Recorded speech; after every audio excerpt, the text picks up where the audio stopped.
also the sample input output. So please try to first using your code to solve the problem using that tiny graph and to see if your result is correct, and then you can move to a larger graph. So I'm considering to give you a much larger graph and it's the corresponding output, and then you can compare your results with a sample output to check the correctness of your program. And you only need to use one reducer, so which means that you don't need to write a partitioner in your program. And it's also easier for us to compare the results. And before you submit your program, try to please remove all the debugging information of your code, so including some output to the log, and also some output printed to the standard out. And this is very important because otherwise, when we check your code, and a lot of irrelevant information will be printed out to the screen, and it's not easy for us to check what is the problem of your code. And before you submit, also please make sure that you can compile each file independently, okay? Independently, because you are going to submit 2 files, and sometimes because you put both of the 2 files in one project, and you may not notice that actually in one file it depends on some code in another file. But in the marking, we compile the 2 files independently, so that will cause some problems. And you need to check this before you submit your 2 Java files. Compile them independently and see if it can be compiled successfully. And you just need to submit 2 Java files, just 2 Java files. No other files are required. And because this is a very simple project, so I ask you to put MapReducer into one Java file. But normally, actually, we need to write the mapper and reducer in separate Java files. And there are different ways for you to submit your source code. So you can either use the web interfaces, you can also use the command line. And it's up to you which one you choose. And the deadline is 2 weeks later. It's Sunday and 10 p.m. So I believe everyone should have enough time for this project, because this is very simple. And you have 2 weeks to work on this simple project. And therefore, this submission will cost 0 marks. It's different from the other projects. The other projects is just some kind of penalties, but for this one, this submission will get 0 marks. So please keep this in mind. And if you still have anything not for sure about the assignment, please contact the tutor or submit your post your questions to Web73, and I'll try to reply you as soon as possible. And also for someone told me that they are not able to submit the Java files because I didn't expect someone could finish this project so early. So I haven't created this project in the system yet. So that's why you are not able to submit now. I will do it tonight. Then from tomorrow, you can try to submit your files to the system. And also have a brief review of the second lab. This is very important for you to do your first assignment, to do your first project. In this lab, I provide the instructions for you to write MapReduce programs either using command line or using Eclipse plus Hadoop plugin. So I think the second way is much more convenient and easier. So I guess most of you will use this way to write your code. And you need to know how to connect to HDFS and Manjaro files. And also, you need to know how to create the MapReduce project and how to write MapReduce programs. And also, the most important is after you see some errors, how you can debug your code. So that's very important as well. And finally, you can use Eclipse to package your MapReduce job as a jar file and then run your program using this jar file. So only if you are able to finish lab 2, then you can move to the first project. Otherwise, you will get some difficulties. And I asked you to do one problem, is count the number of words that start with each letter. And I'm not sure if you can finish this problem during the lab. And so in each lab, some problems will be given to you and with some hints. So I suggest you follow the hints to finish the problems as many as possible. And if you cannot finish them during labs, because there are only 2 hours, I know it's not enough to work on so many problems. And you need to spend some time after the lab to work on these problems, because you can only know what you have learned by doing practice. So otherwise, you don't know if you have already understand how to use MapReduce to write programs. And so for this problem, actually it's very easy. It's even easier than the word count problem. It's called letter count. And the only difference between word count and letter count is that you just need to get the first letter for each term, and then do the same thing as in the word count program. So remember that given you a problem, you always need to first think about what is input and what is output. And so the input is document ID and document, and what you are going to use is just the value of the document itself. And output is a key value pairs of the letter and the count. Count is all the number of terms which start with this letter. And for then okay, so after determining the input and output, next to think about the mapper and reducer. So what does the mapper do and what does the reducer do? And since it's very similar to word count, so you should know that in mapper you just need to, for each term you emit one key value pair is the term's first letter and count 1. And in the reducer, just do aggregation, then that's all. So that's a very easy task. And the only thing is that how you can get the first letter. So that's the only tricky part in this problem. So I don't want to talk too much about this. So next, then you need to think about if you can optimize a code, if combiner will be useful, and if you need partitioners or some other relevant classes should be used.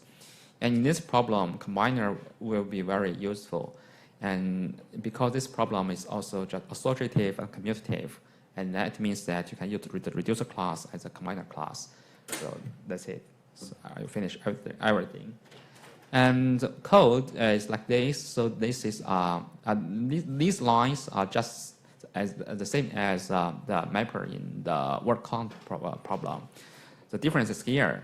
First, we get the first letter for the term, and then compare if this letter is between A and Z, and then you emit this pair, so the letter and value 1. So that's a mapper. And in the reducer, you just do aggregation. It's just exactly the same as in the word count problem. So that's very easy task. But last week we have learned 3 design patterns which are much more complicated. So let's try to review what you have learned in last week. So the first is called in-mapper combining, and you will need to implement this in the first project. So by doing the first project, you can understand more about this part. So for in-mapper combining, it's try to utilize local aggregation. By doing local aggregation, so you can reduce the size of the intermediate results. And next, you can further improve the network communication costs to improve the efficiency. So that's for in-mapper combining. It's similar to a combiner, but the difference is that combiner is controlled by MapReduce. And you cannot do anything about when the combiner will be called and how many times the combiner will be called. But for in-mapper combining, it means that it's your job to control the combining process. You need to do this on your own rather than relying on MapReduce. And the second is called pairs and stripes, which is for keeping track of joint events from a large number of observations. So we use a term called occurrence matrix computation as an example. And you can think about the term as an event, And so from large event space, what you are going to do is to find the joint event.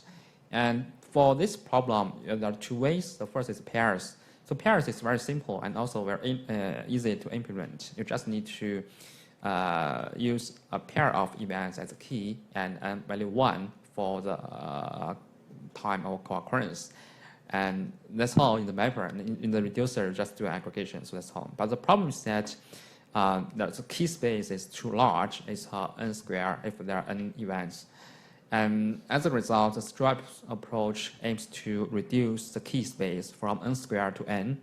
And as a result, so the shuffling and the sorting phase will be much more efficient. And for stripe, this approach, well, the problem is that it may have some memory issue because in one node, you need to preserve some information, to buffer some information in memory. But if this information required is too large, and which means that your memory may not be enough to hold all the information. So that's a drawback of the stripe approach. And which one to use, it depends on your problem. And also, as a side, you can choose some method in between pairs and stripes. And if you have read the textbook, you should know how to do that. So that's for the second design pattern. The third one is called order inversion. And this is relevant to the previous one. This is based on pairs and stripes, two different ways. Well, for order inversion, the problem we use is called relative coefficiency. And what you need to do is to, like in the co-occurrence matrix, you need to get the one entry in this matrix and then the sum of the row in the matrix and then do division to compute the relative frequency. And if you use stripes approach, then that's very straightforward. You get a stripe in the reducer and then you just compute the relative frequency. So that's all. But the problem is that this stripe approach has memory issue. And for large data sets, you may not be able to do this just on your computer by using one computer memory. And then we go back to the pairs approach. Okay, the problem is that in the pairs approach, if we want to know the marginal, the denominator, the sum, and we need to define some correct order to guarantee that the sum can be received by the reducer first. And also in the mapper, we need to have a mechanism to guarantee that, okay, each co-occurrence will contribute 1 to the sum. So that's why, finally, based on the pairs approach, we define a special key, a term, and a star as a key. So this is a special key to count the sum for the co-occurrence with this term. And in the mapper, and each co-occurrence for this term will contribute to a 1 to this special key. And in the reducer, because we define appropriate order, so this special key will be received first. The sum will be received by the reducer first. And then next, for the other key value pairs, I just need to get the value and then do a division to divide the received value by the buffered sum. And the memory required in this approach is just one integer or long value, long data type. So that's already enough, rather than buffer the whole stripe in memory. So by creating a appropriate order and special key, you solve this problem in a very smart way. So that's called order inversion. And the last one we will learn in this course is called value to key conversion. And next I'll begin to introduce. So this is normally called the secondary sorting. So first sorting is for the key. And in MapReduce, if you have done some lab, you should observe that in the final output, the key value pairs are all sorted by the key you use. For example, in word count, so the key value pairs are sorted according to the alphabetical order of the key. And the secondary sorting means that besides the key sorting, your problem also needs to sort some part of the values. So that's called secondary sorting. And how to do this in MapReduce is a bit tricky. In Hadoop MapReduce, it's a bit tricky because in Google MapReduce, it provides the interface for you to solve the value as well. But in Hadoop MapReduce, because there's no such built-in function in that case. So you need to do something to do the secondary sort. So that's what we need to learn. It's called value to key conversion. So first let's look at what is the problem. What does the secondary sort mean? And as a side, so the MapReduce will always sort the input to reducers by key. The values, actually, they are of arbitrarily ordered. So remember, for word count, word count is not a good example. Okay, so let's look at the next example. So assume that the key is just one element, but the value part is two elements. There's V1 and R1. And if we want to also solve the value part according to part of the value, so for example, according to this V1, V3, V4, V8, we need to define order for the first part of the value. And finally, we want the result to be sorted as like this, first sorted by the key, by this element. And then in the value part, we expect that the equivalent pairs are sorted according to this part. So that's called the secondary sort. First sorted according to key, and secondly sorted by some other attributes in the value. And the Google has the built-in functionality, but Hadoop does not support this. So that's why we need to do some way to solve this problem. To sort values associated with a key in the reduce phase, and it's called value to key conversion.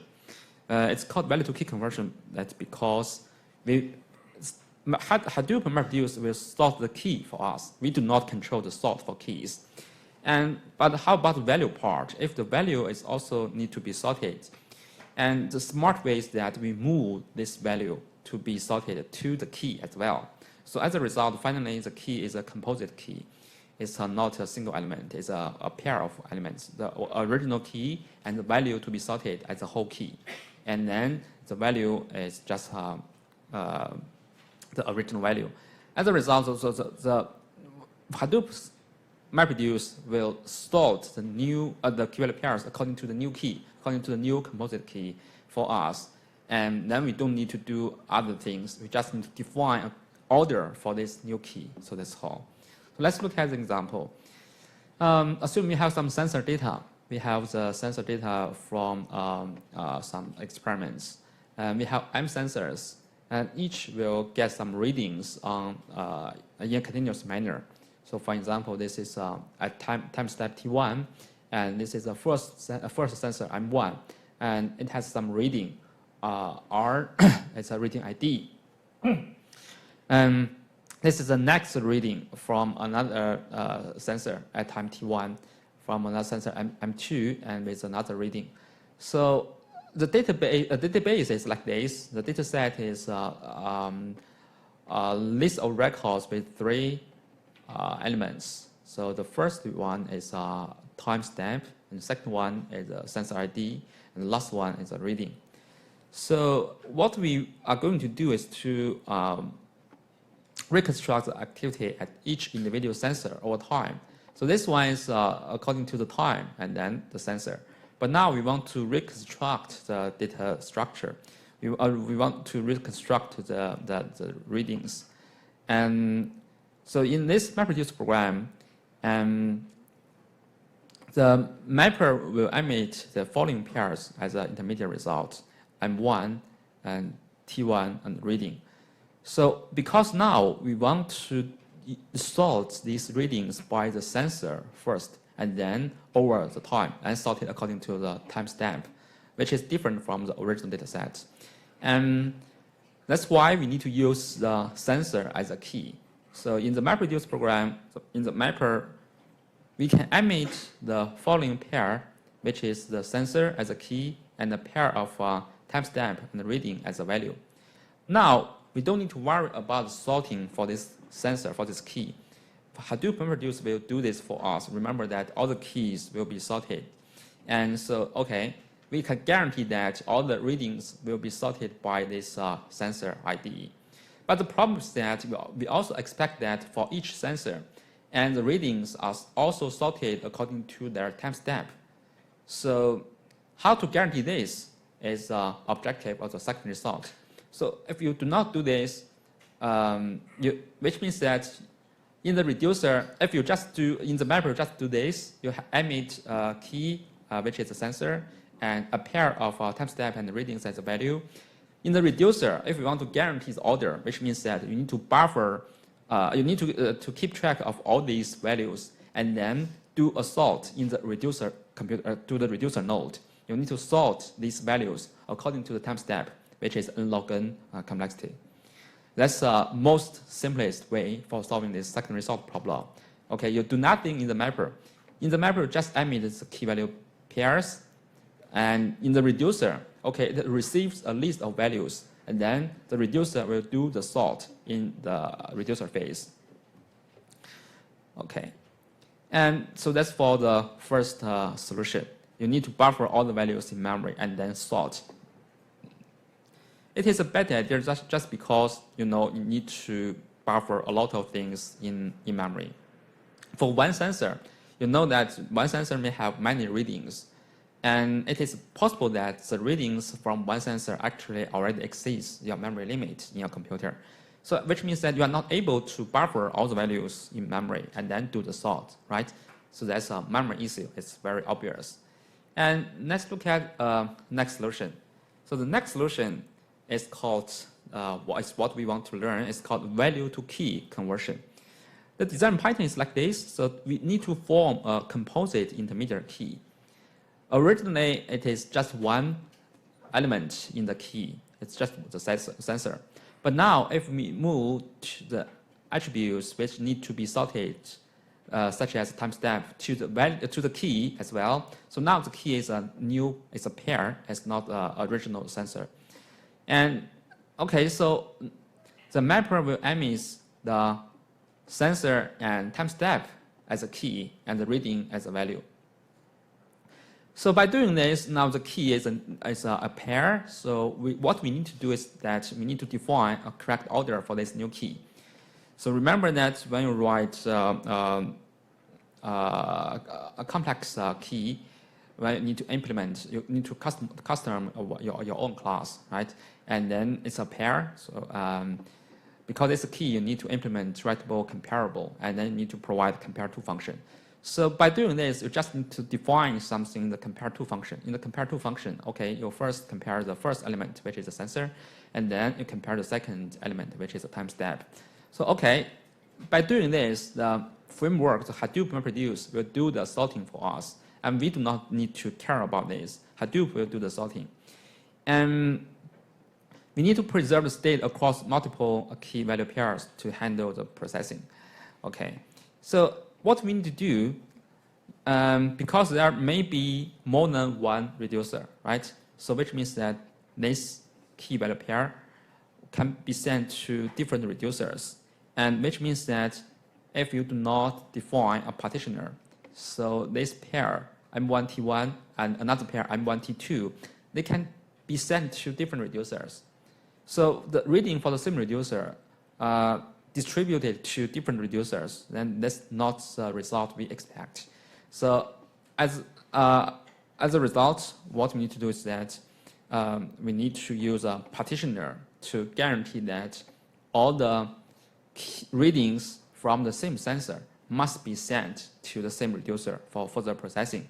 So in the in the partitioner, and you need to compute the partition, just use the first element, which is the sensor, and ignore the second element, the timestamp.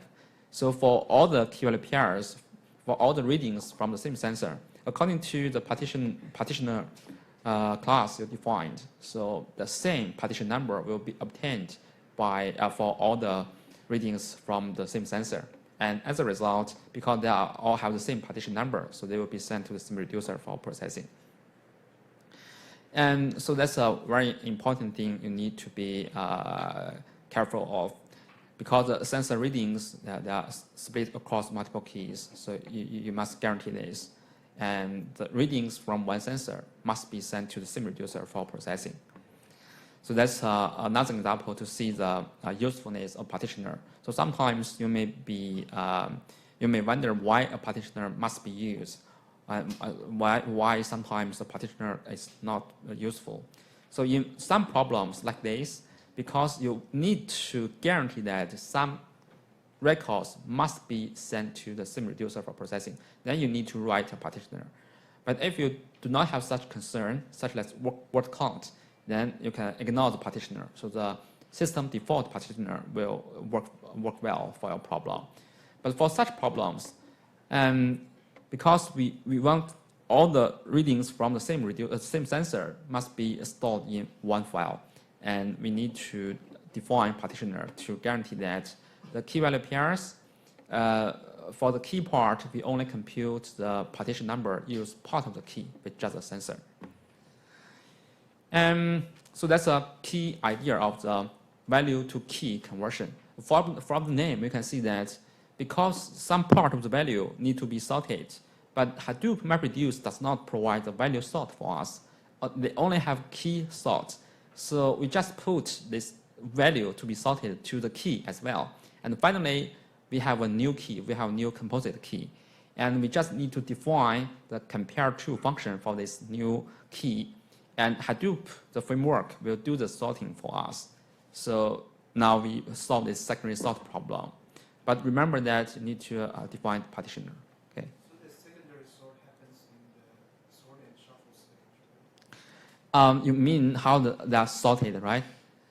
In what phase? Yeah, actually it is. Yeah, the sorting and shuffling will group and sort the keys, and then they will be sent to the reducer. Not sent to the reducer. The reducer will go back to fetch data according to these orders. And for if you have finished this week's lab, you should know that actually for each design pattern, I give you some problems for you to practice. I just use the problems in the lecture slides. And what we have learned is just algorithms, just pseudocode. But how to do the implementation is your own job. So you need to practice and practice and practice to know. First, you need to know how to think about an algorithm for a MapReduce algorithm for your problem. And next, you need to know how to use MapReduce APIs to implement your algorithms. And now let's look at the implementation for the secondary sort, where you will also practice this in the lab about 1 or 2 weeks later. And so in order to explain the implementation, I try to give you one more example to better understand this secondary sort problem. Okay, so previously it's sensor readings. Now here we can also think about it is a reading from some sensors, but it record year and month and day and daily temperature. So we have a lot of readings like this. We have 4 attributes in each record: year, month, day, and daily temperature. And now the problem is that if we want to output the temperature for every year, month with values sorted in ascending order, and how we can do that? So what we need to do is that, for example, now the key is year and month. The values are the temperatures, and the temperatures are sorted in ascending order. So that's the input, that is output. This is a secondary sort problem because besides the key, which is a year and month, the pair of which is the pair of 2 attributes in the original data set, and the value is the values are the temperatures, which also need to be sorted, right? In this problem specification, it asks you to sort the temperature as well. So besides the key, the values also need to be sorted. So you can see this is a secondary sort problem. According to this, we do a value to key conversion, which means that we put the value which need to be sorted as well to the key. And now we have a composite key. So using the value to key conversion design pattern, now we will form a composite intermediate key. Original key is just k. And now we also have another element in this key. So that's denoted by V, which is called the secondary key. We can call key as a primary key or natural key. And V is a secondary key. So in this example, the K is the natural key is year month, which is a natural key because we expect that the result will be sorted according to year month first. And then within the year month, in this, for this key, the temperatures will be sorted next. And so this is year month is a natural key, and temperature data, because it need to be sorted as well. So we put this temperature data V to the key as well. So K and V, they together form a composite key to be used in this problem. And next, MapReduce framework will do the sorting for us. So we don't need to care about how they do it, but what we need to do is that we need to define a comparative function for this new composite key. In that comparative function, so you first compare the year months, and then you compare the temperature.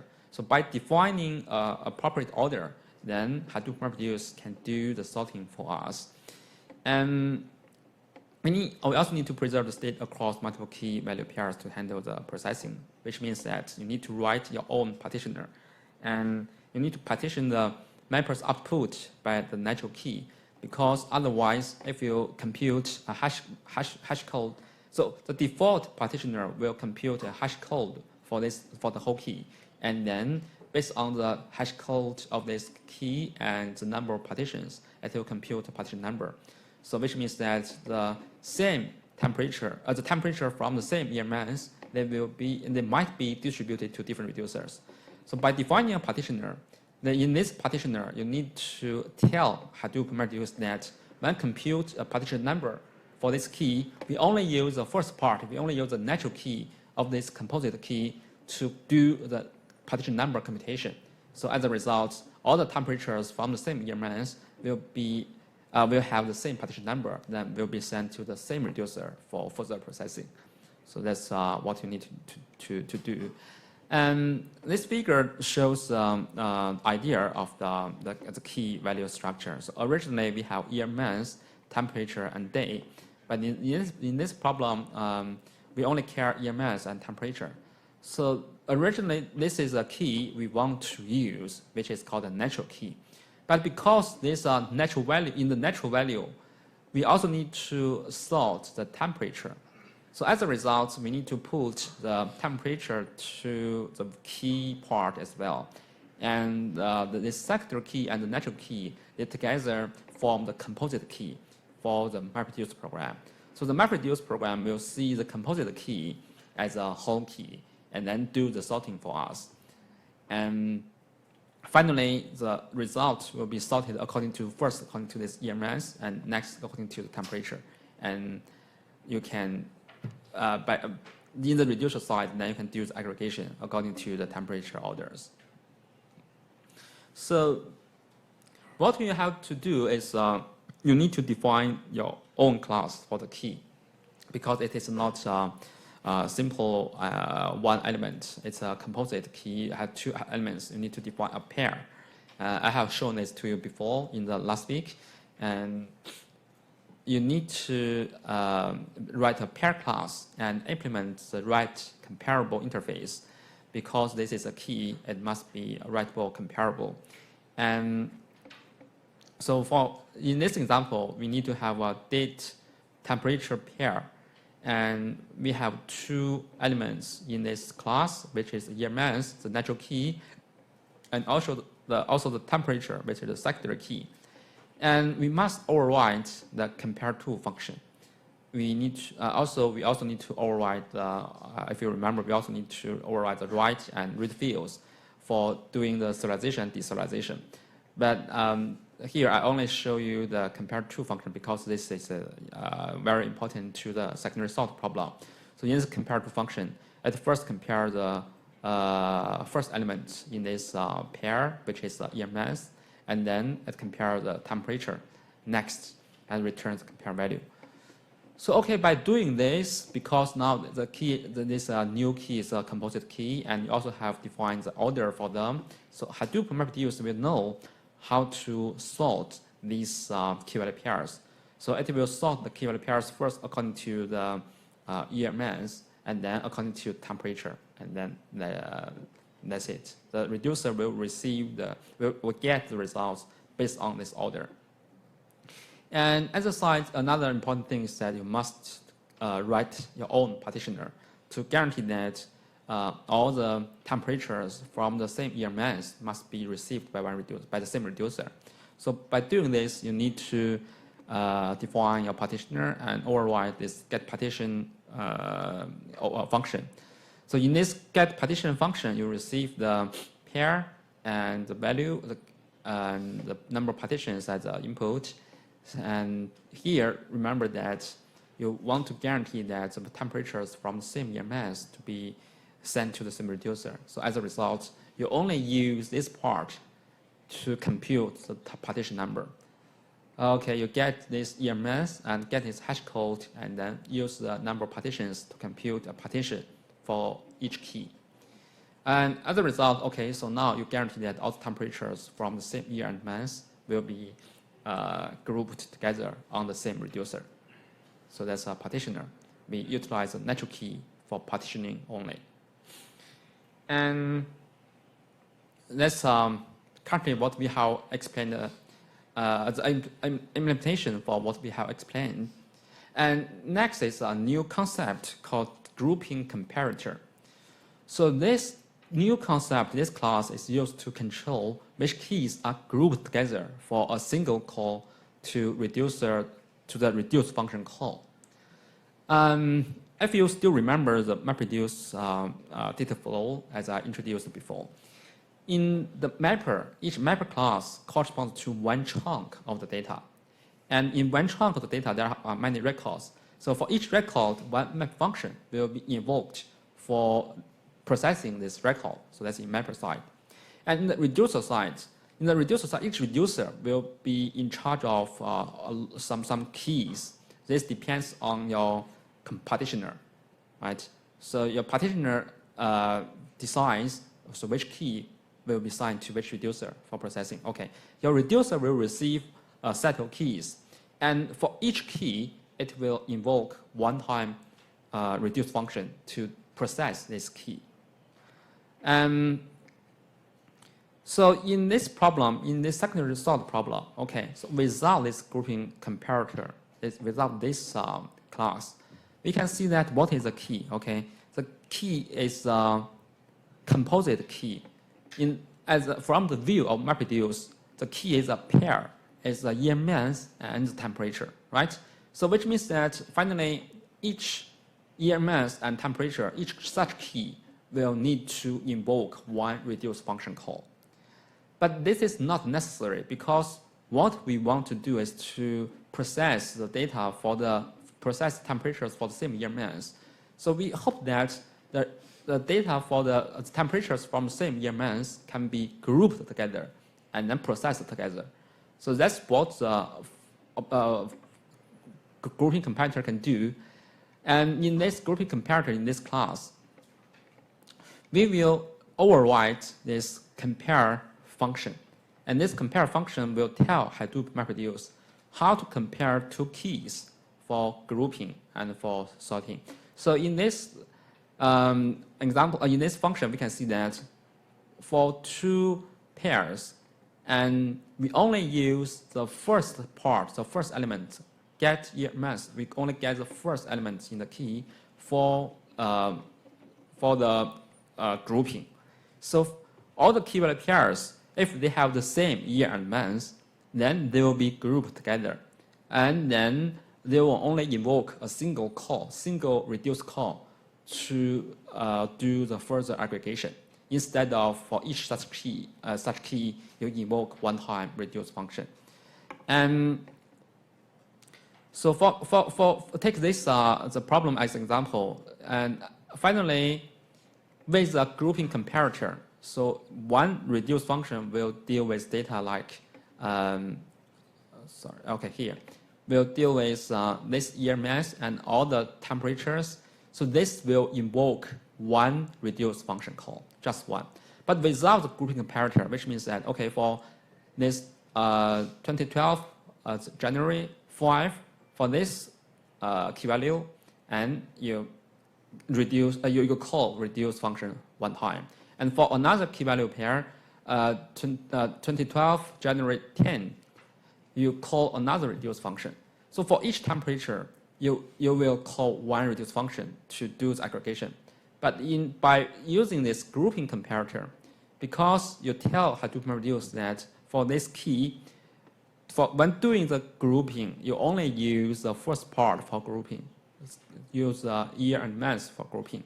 So all the keys, if they have the same year and month, so they will be grouped together. And after all the data are received, so the reducer will invoke the reduce function one time for all these keys, for all these grouped keys to do the aggregation, to do something. And you need to configure this grouping comparator in the main function. Otherwise, it will not work. So your program. So the major objective is that by reducing the time of reduced function calls, you can improve the efficiency. But otherwise, you need to call the reduced function many times, which leads to some unnecessary costs. And during the grouping, we only use natural key. Okay. So that's all for the secondary sort. And I hope that the concepts have been explained clearly. Because for detailed implementation, you need to do it on your own during the labs. And for all the problems, the hints are given. So I hope that you can follow the hints to solve the problem on your own. And you can Google and you can copy paste. So that's fine. But try to do everything by yourself. And about 1 or 2 weeks later, after each lab, I will release the answer for these lab problems. Then you can compare your solution with mine to see if you have made some mistakes or if you have totally understand how to implement the MapReduce algorithms. Okay. So so far for the secondary sort, is there any questions? How do this algorithm or the design paper know when one group is finished? If you're grouping comparator just like to identify which key value or pair belong to the same, but when did the machine know? Remember that the keys are sorted, right? Yeah. So they are sorted, which means that the keys will be, you can think about that the keys are sent to the reducer in the order by year mass and then temperature. So because they are ordered, so if the machine see a new year and mass, which means that a group has already been received, then it can begin the processing to call the reduce function to process the received group. Yeah. And another question is, in this part, seeing like the day data, It's not. it's not useful or Yeah, in this problem, it is not used. Yeah, so what if my original data, no date, just year, month, temperature, and when I design or group my concept key, like the value pair, will be nothing. So we need to add something into the value part? You can put something into the value part, but actually you can also do nothing. You can just use a null. If you remember once I saw it, you can do a null writable to, you can use null writable as a placeholder to represent a null information. So in the case you said, actually you can use a null to represent the values because it's not useful. Yeah.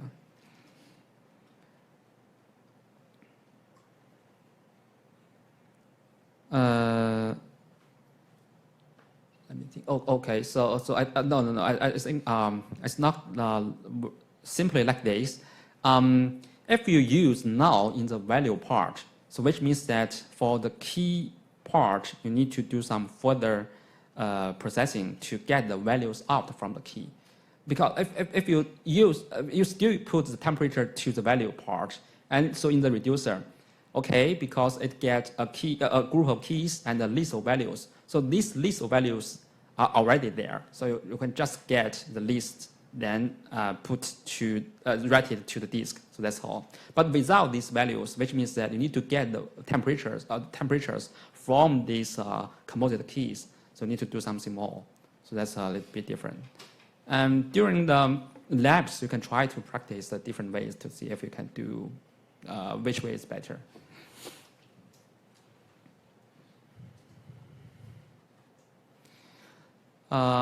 So anyway, so if you still have more questions, then you can, during the lab, you will begin to implement the algorithms for second results.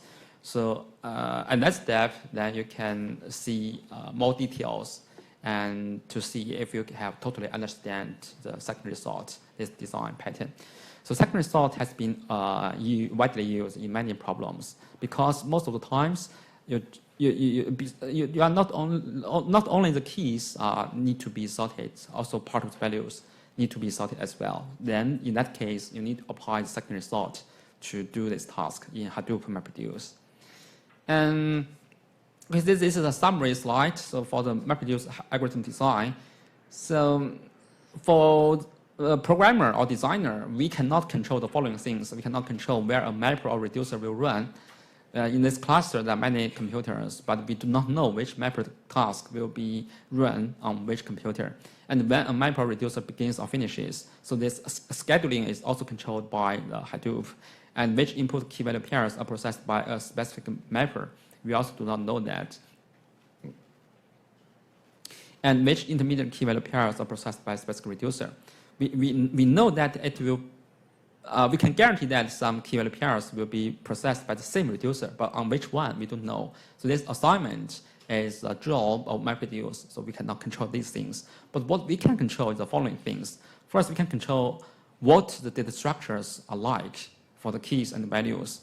So given the problems, you always need to first think about what is the key and what is the value. What should be the data type for the key and what should be the data type for the value. So this is what you can control.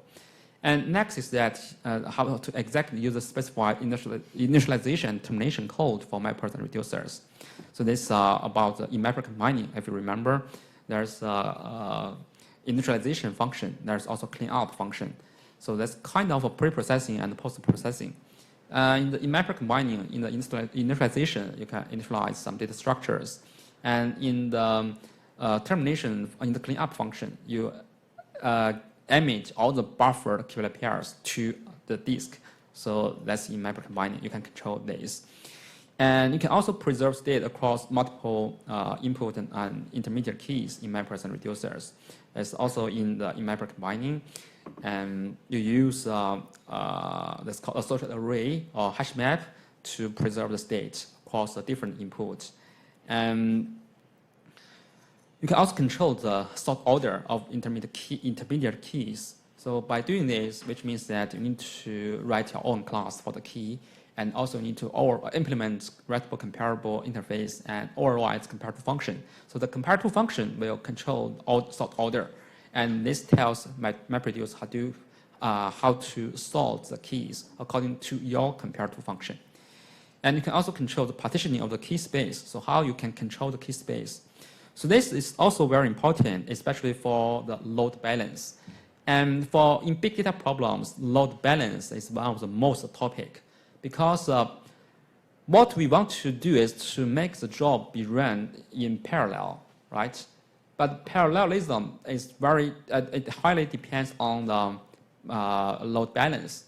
If the load is not balanced across different computers, if some computers need to do a lot of tasks, but some computers need only to do very few tasks, so which means that load is not balanced. So in this case, the whole cluster always need to wait for the node which is assigned a lot of tasks, right? So as a result, actually, it still takes a lot of time.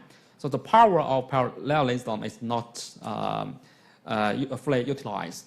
So load balance means that all the computers will be assigned similar amount of tasks. So as a result, they can finish. So the whole cluster can do your job much more efficiently. Can finish earlier than doing this job on a single machine. So that's the power of parallelism. But without load balancing, this will fail to achieve our goal. For load balancing, which means that the load balancing will control which node can be assigned how many tasks. So in this part, for partitioning the key space, which just means that how you can guarantee the load balance. That's very important because by doing this, some keys will be sent to this reducer and some keys will be sent to another reducer. If one reducer receives too many keys and another reducer just receives a few keys, so the computer with fewer keys need to wait for the computer with many keys to finish all the tasks. Then the cluster will return the result for you. So that means that the load is not balanced and it's not a good design. And in order to achieve the load balancing, you must control this partitioning of key space. You need to think of a smart way to divide the key space into almost equal range. So by default, in the system, it just use hash code and the partition number to do a modular function. So we'll use hash code of the key and mod the number of partitions, and then to get a number. So if the hash key, so the expectation is that by doing this, each reducer will receive similar amount of tasks, a similar amount of keys.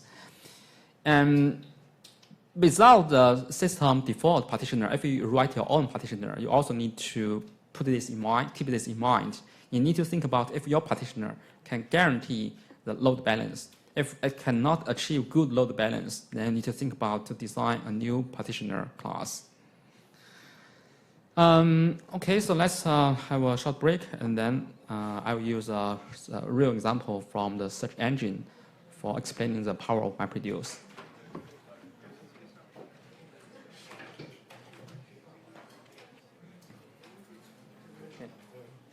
So without the group comparing the stuff, without that, what if I want to calculate the average for the temperature for that month? So without the grouping comparator, right? You don't want to calculate one specific temperature. So which means that you need to buffer the data in the reducer.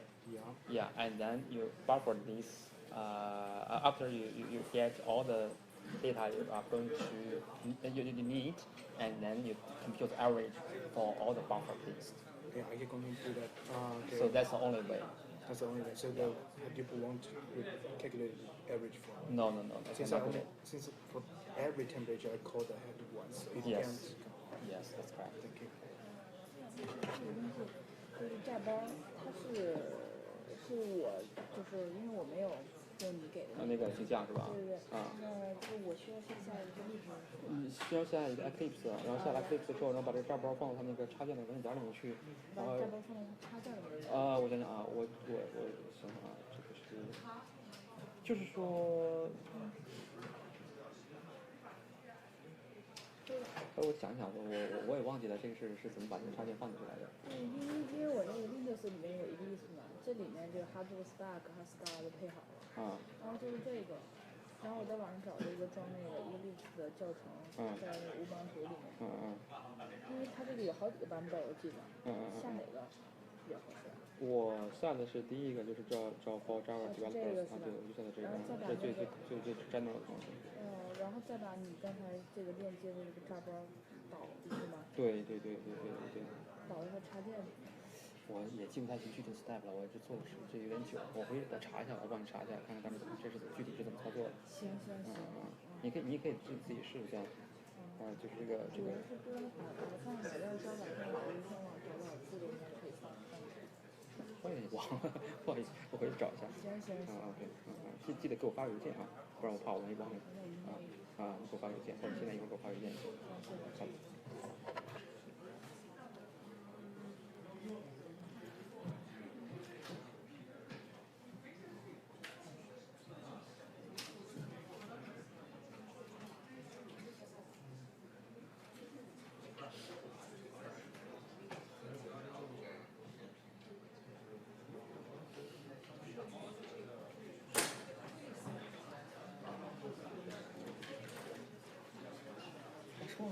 如果我用 Eclipse 来那个本地调试的话，是不是必须得复写 toString 的那个方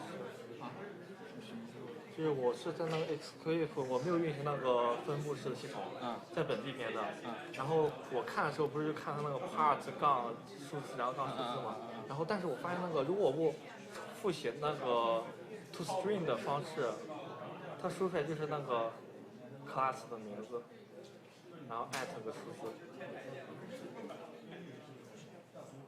你说你没有复写 to string？ 对，是说就是那个k 的那个什么的。哦，你说你的那个 k 的那个 class， 如果你没有 override to string 那个放函数的话，它那个文件里面就是 class。对，没错。如果你没有那个的话，它 by default 的话 ，default 的那个方式就是它那个 class， 它自己 class 那个。那我要是不复写，然后在分布式查看的时候，结果是对的。这个，我想一下，你这个是在做哪个问题里面？Lab 3的第二个。你如果没有复写这个，因为本地是这个，我没测试过在分布式。那一样的，没什么差别。那还是这个跟分布式和本地没有关系，就是说那是因为说它的 default 的 to string 的那个函数，就是把你的 class 当成一个 string 来写进去的。那还是要，所以你要自己想办法去把那个如何来表现出你自己的那个 key 的内容出来，然后还是 override to string 的方式。哦，好的，谢谢。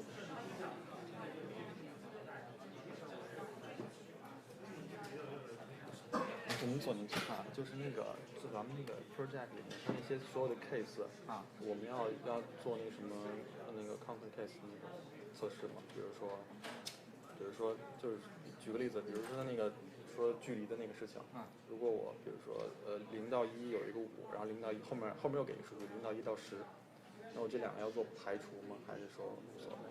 我在给出里面应该是没有这种。是重复或者是什么？因为如果是重复的话，就表示这是不是一个 single graph， 这是一个那个叫做graph 来着，就是说两个点之间有多条边嘛。我这个问题里面没有涉及到这个。By direction graph， 就是这两点之间只有一条边。不是我的意思就是我们所给的数据都是正常，都是 clean 的是吧？都是正对。我这第一个作业没有涉及那么多 tricky 的地方，因为那些也没什么太大意义。主要的目的是让你知道 MapReduce 怎么做，而不是怎么处理这些别的条件啊这个。因为以前我们学的那个 Python 那个课，老师就给什么空集做测试我知道，就是类似于那个做 OI 什么这些算法的那个，搞很多那个 extreme case 来对算法确定性。这个没有第一个作业没有，只要算对了就行。对。但还是有些小 tricky 的地方，比如说就是说那个如果一个 node 它没有那个入边还是出边来着，就是它可能会没有什么，就是个空集，要把它删掉。对，这是一个唯一的 tricky 的地方。我们能不能比如说我们把我们的 print 的结果和中间有一个那个 frame 的那个就演算的过程，就是 PO 到那个网上，比如说它有一个什么mapper input 多少行数据，然后 output 多少行数据，然后 combiner 有多少行 output input， 就我们想跟平时比一下可以。你可以比啊，你可以自己。就我怕到时候说我们就是网上贴东西，然后不太好让别的同学看到。就但这个中间过程和日志的结果，您是说中间过程是吧？对，这个应该没什么问题，你只要没有贴 source code 和那个具体的算法，因为去年有人把那个 source code 直接放到 GitHub 上，那个肯定不行，那个就太好了，那个不行。OK，好，谢谢。问一下，你上节课的时候你不是说是哪个什么第三种那个叫什么 invert？ 那个 order inversion 是吧？然后你是说每见到一对单词就把那个前面的 key， 然后加个星等于1输出去。对。为什么它是在 reducer 里面 combine 的？reducer 里面 aggregate。那你要在哪里做 aggregation？ 不是在 combiner 里面。combiner 里会做一个 local 的 aggregation， 但是它不是做最后的 aggregation。最后你要算说到底有多少个这个，其实你要就是算这个 sum 嘛。那最后多少，只有在 reducer 里面才会得到所有的信息。那就都要做一遍的嘛。哪个？就是 combiner 和 reducer 里面都要做一遍。对 combiner 的目的是说做 local 的 aggregation， 它的目的是为了减少在这个节点上输出数据的那个数据，否则的话这个节点上输出的数据 key value pair 会特别的多，所以你的那个 network cost 比较大。combiner 和 reducer 做的是同样的东西，他们做的同样的事情。那 reducer 说到了就会是很多条 A 型这样子的。对，它会从很多 mapper 上收到这些数据，然后就把它加起来就好，得到最后的结果，最后的 sum 出来，就是这个意思。那如果我在自己构造的 class 里面复写到 hash code， 那我还需要在 hashtation 上那边再去改一改。这是两种不同方式，你或者是复写 hash code，或者是写 partitioner，两种方式都可以。在 lab 里边我也有说过，就是你或者是把 hash code 那个方式重写，要么就是把自己写 partitioner，对，两种维度，两种都可以。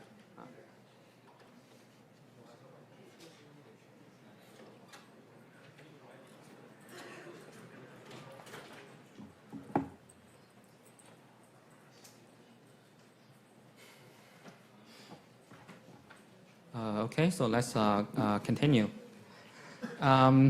We have learned 4 design patterns. Okay, so next I'll try to use a real-world problem to show you that how these design patterns can be applied to different problems. So this problem is from the search engine. This is about information retrieval, actually. So we can just think about the Google search engine, and what you want to do is to find some relevant documents or relevant web pages to your given query keywords. So that's a job. Initially, so let's start a very simple case, which we call the Boolean text retrieval. So each document or query is treated as a bag of words or terms, and we do not consider the word sequence. And we also do not consider the importance of different words, so just a Boolean matching for these terms. And the query terms are combined logically by the Boolean operators and or not, such as data and mining and not text, so which means that your document must contain data and mining, the 2 terms, and does not contain the text term. So that's a query. And in the retrieval, so given this such a Boolean query, the system will retrieve every document that makes this query logically true. And if the document satisfies this Boolean expression, then this document is a result, and it should be returned. So we call this exact match. And in early years, because there are not too many web pages, and most of the search engines are like this, just like Boolean retrieval. So just use Boolean matching to get the results. The retrieval results normally are very poor because the term frequency is not considered, and term weights not considered, and the results are not ranked. But anyway, so we use this simple case to explain some MapReduce program algorithm design first. And for this Boolean text retrieval, I'm not sure if you have taken the information retrieval course. So has anyone taken this course, information retrieval? If you have taken this course, you should be able to know this concept called inverted index. And original data set is that the document, right? And each document contains some terms. The inverted index means that we will do invert computation. So for each term, we will get the list of documents containing this term, so which is called inverted index. And in this index structure, it will attach each distinct term with a list of all documents that contain this term. And the document containing a term are sorted in the list according to their IDs. So this is a structure of the inverted index. This is a word, and then a list of documents containing this word.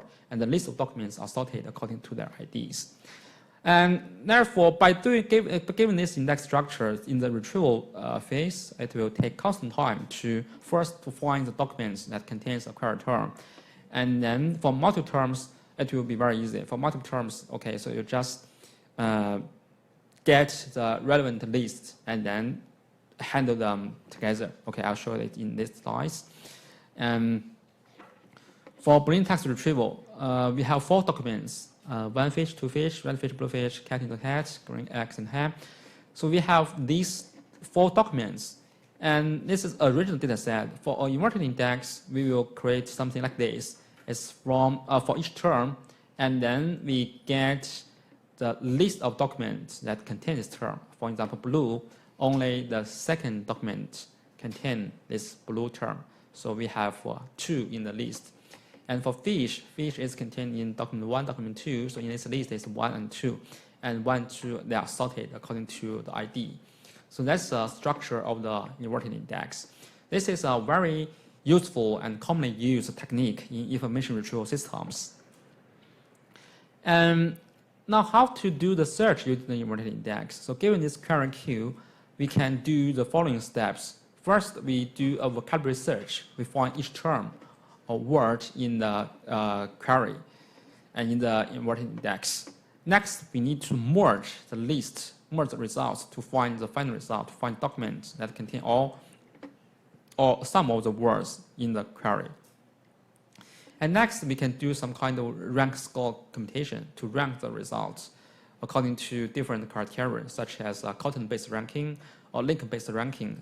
For example, Google's PageRank is kind of a link-based ranking because it computes the links between the web pages, computes the importance according to the links between the web pages.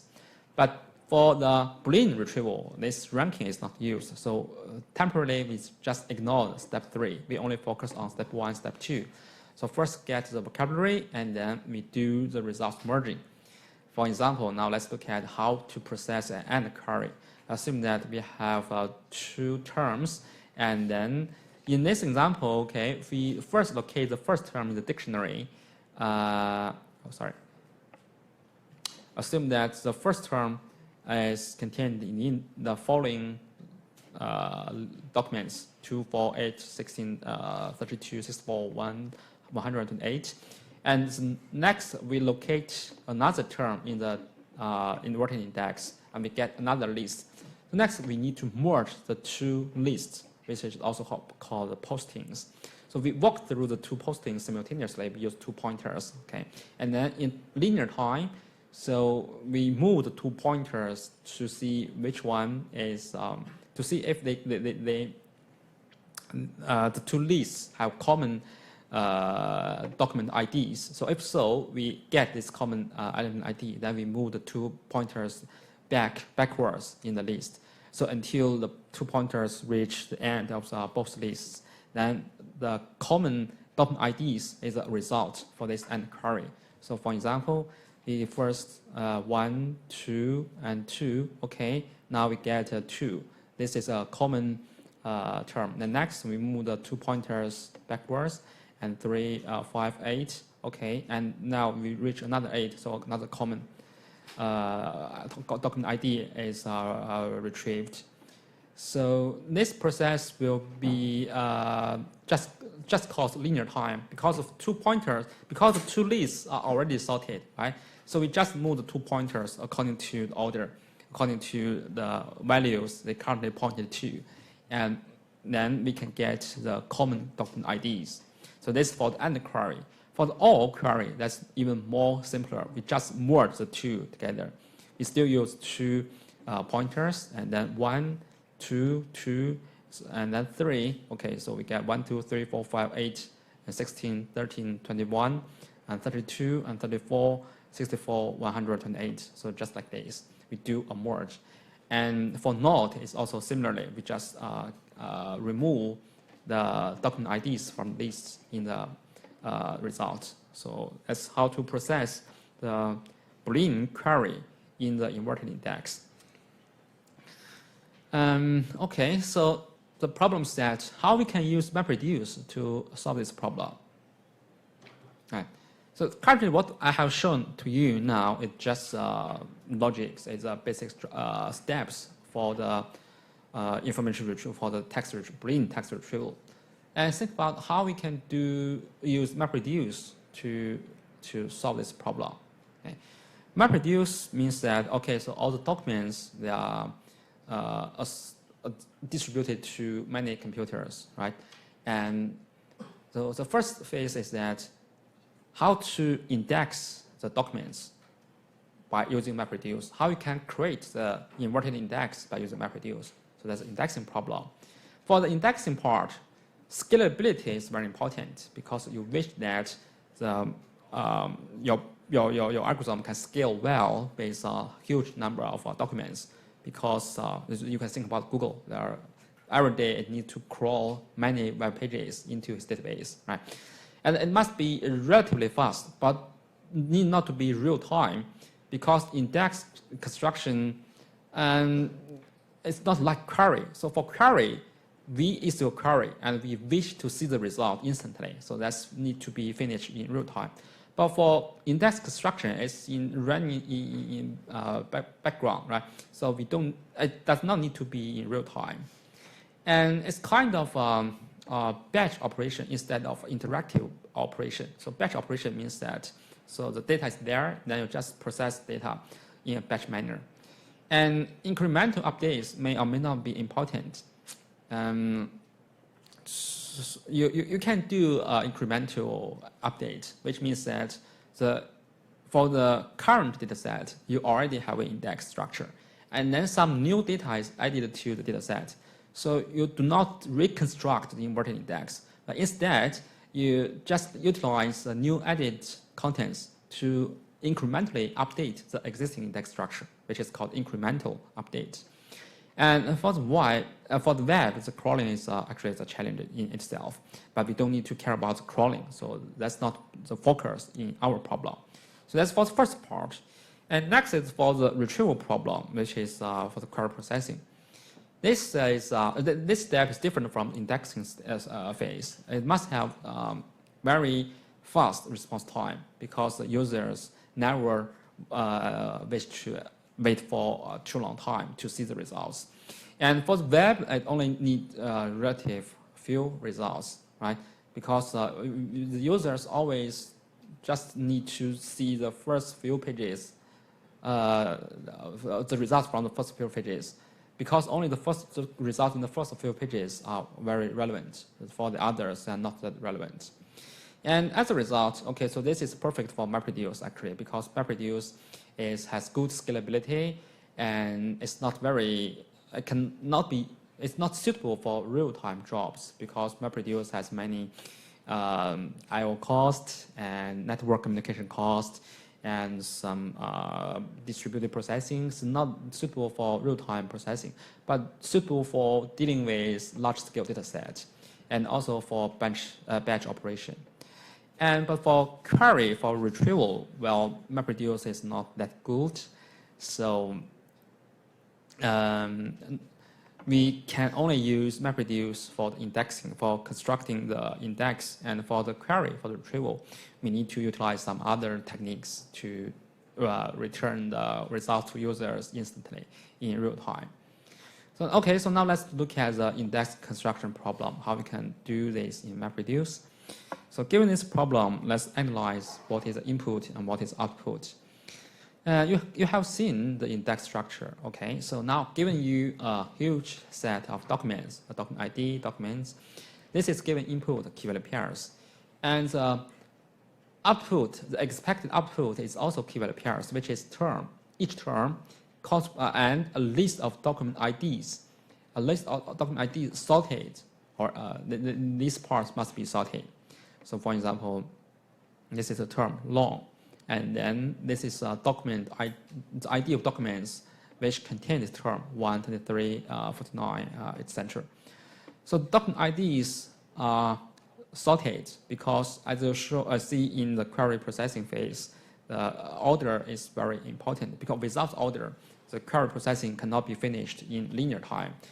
It can be finished in linear time just because you can use 2 pointers, and the values pointed by the 2 pointers are already sorted, so you can move the 2 pointers backwards according to the current value. But without order, you cannot do that. So order is very important. And so the document ID, okay, here is just internal document ID. It's not external ID such as URL. But anyway, normally you can do a conversion. So assume that you have a data set with URL as ID and document as a value. You can convert the URLs to integers as an internal document ID. Okay, so we know the input and we know output and how we can solve this in MapReduce. So let's solve our job. So there's a simple approach. So each map task is a document parser. And so the input is a stream of documents. For example, the first document is with ID 1 a long time ago and 2 once upon. So the output is a stream of term and ID tuples, so long, 1 ago, 1, once, 2 upon 2. And the reducers will receive a list of values, which is document IDs, and for this term, long, it is contained in the following documents. But remember that by doing this, they are not sorted. So as a result, in the reducer side, you need to sort the values for the key. Okay, so you can see an obvious drawback of this algorithm is that memory issue, right? Because if you buffer all the values for this document, but it is possible that this word is very popular in the whole collection. It may be contained in many documents, in a huge number of documents. So this list could be very long. So if you do this, which means that the list may exceed your memory limit. So just similar to the problems we have seen before. Once you need to buffer some data in the reducer, you always need to think about if there is a memory problem. So similarly in this problem, because you need to buffer such a long list, but for different terms, this list, the length of the list varies. And for the popular terms, this list may be extremely long. As a result, you need to think about the memory issue. Okay, so anyway, you can do this. You can assume that your data set is not that large. So actually, you can estimate for the length of this list. So if it is not that large and your memory is able to hold everything in memory, so fine, it's fine. You can do this. You can do the sort. But anyway, it is still not efficient. And because you need to do the sort in the reducer side. And also, because of the memory issue, the scalability is not very good. Well, okay, so what should be a better solution?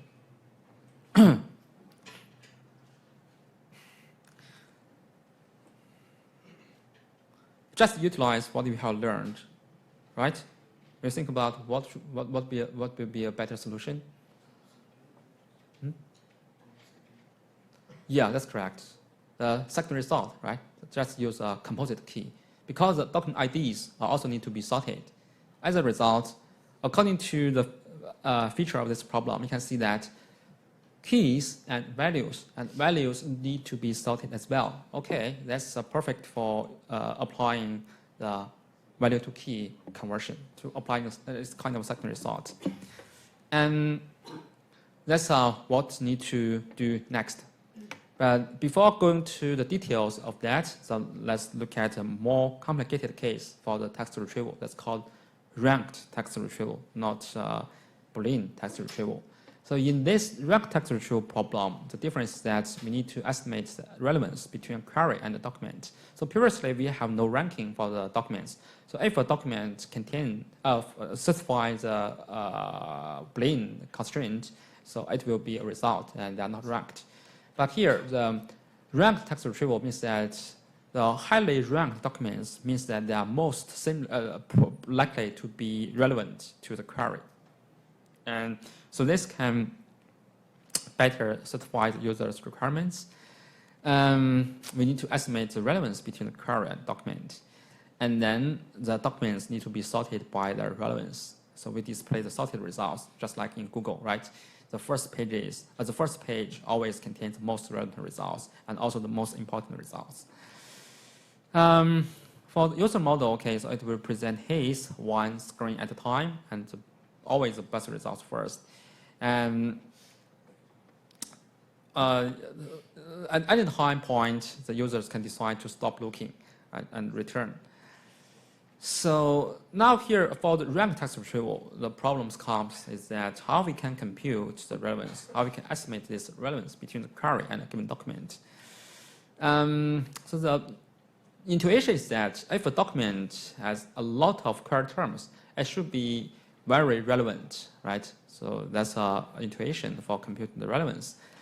And so we replace the relevance with the similarity. So the more similar query is to a document, then we believe that this document is more relevant to this query. And we compute similarity using the vector representations. And so actually we have many ways, many models to compute the similarities between query and documents. If you have learned information retrieval, you should know that you can use a vector space model. By using the vector space model, so we represent each document and also the query as a vector, and then we compute cosine similarity for the two vectors, which is the angle between the two vectors in the vector space. And we can also use some other ways, such as a language model, which is a probabilistic based relevance computation model, and a lot of other ways for the similarity computation.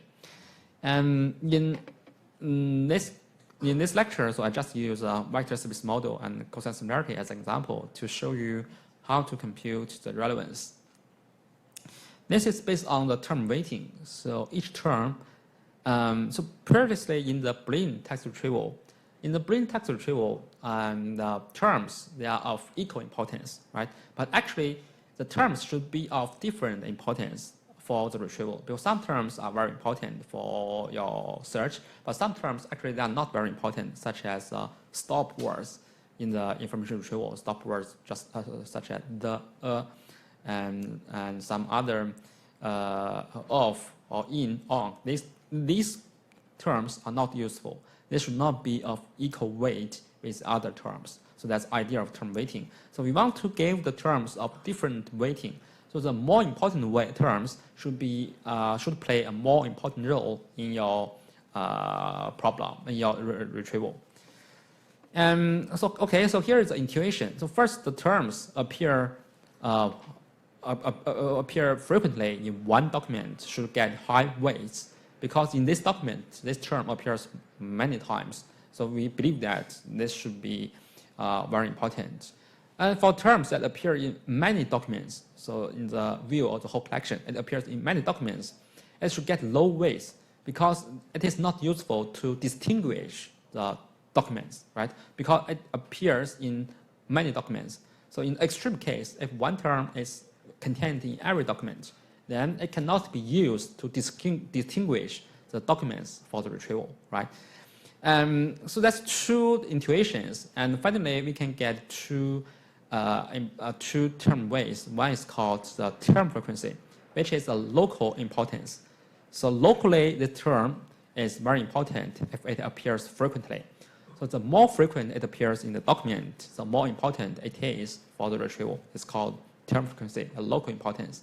Another one is called inverse document frequency. It is a global importance. So first is a global one. It's about document frequency, how many documents it appears in. So, but things, the more documents it appears in, and the less important it is. So then we call it inverse document frequency. And finally, it can be computed like this. So this is term weight, and this computes how many times it appears in one document. And this is to compute the inverse document frequency. So n is the total number of documents, and I is the number of documents containing term I. So the larger this value is, the smaller value this part is. So by multiplied by the term frequency and inverse document frequency, then we can compute the final term weight for a term.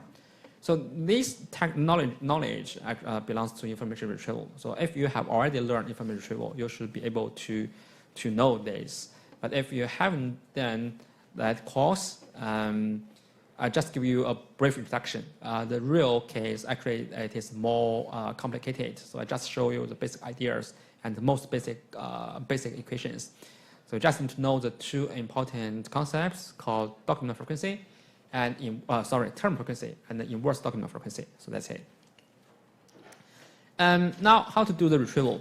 So we still use the inverted index, and we look up the posting list corresponding to the query terms.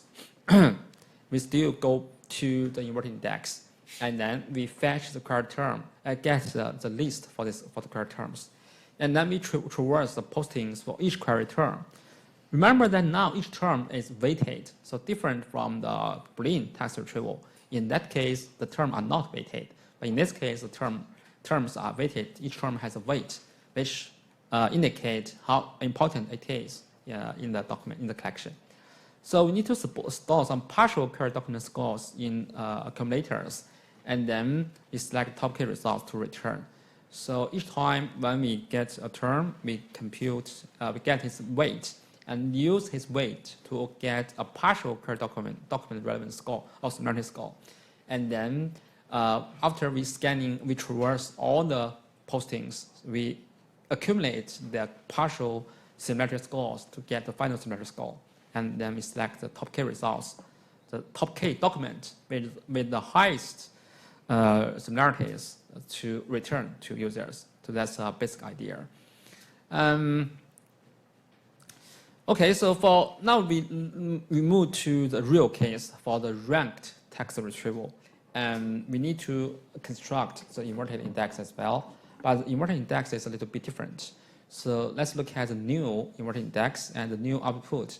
So the new output is not just term and a list of document IDs. It's a list of pairs, the document ID and the term weight of that term in this document. So for example, along in document 1, the importance is 0.5, and in document 23, the importance is 0.2, and so on and so forth. So in different documents, the importance of this term is also different. So remember that the document IDs are sorted. So this is also used in query phase.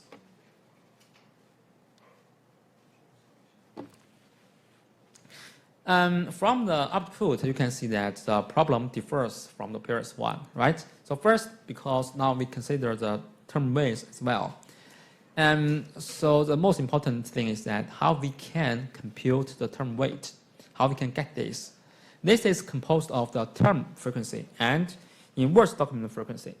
So for term weight frequency, it's very easy because given this document, and this document received by one mapper, so we already know the term frequency in this document. In mapper, it's very easy.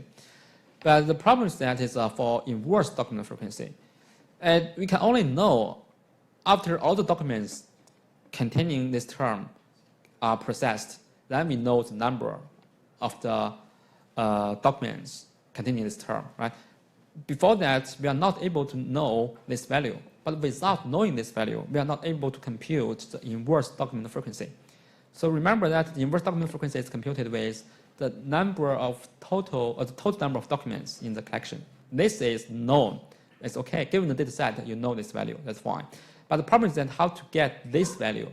How to get, for one term, how to get the number of documents containing this term.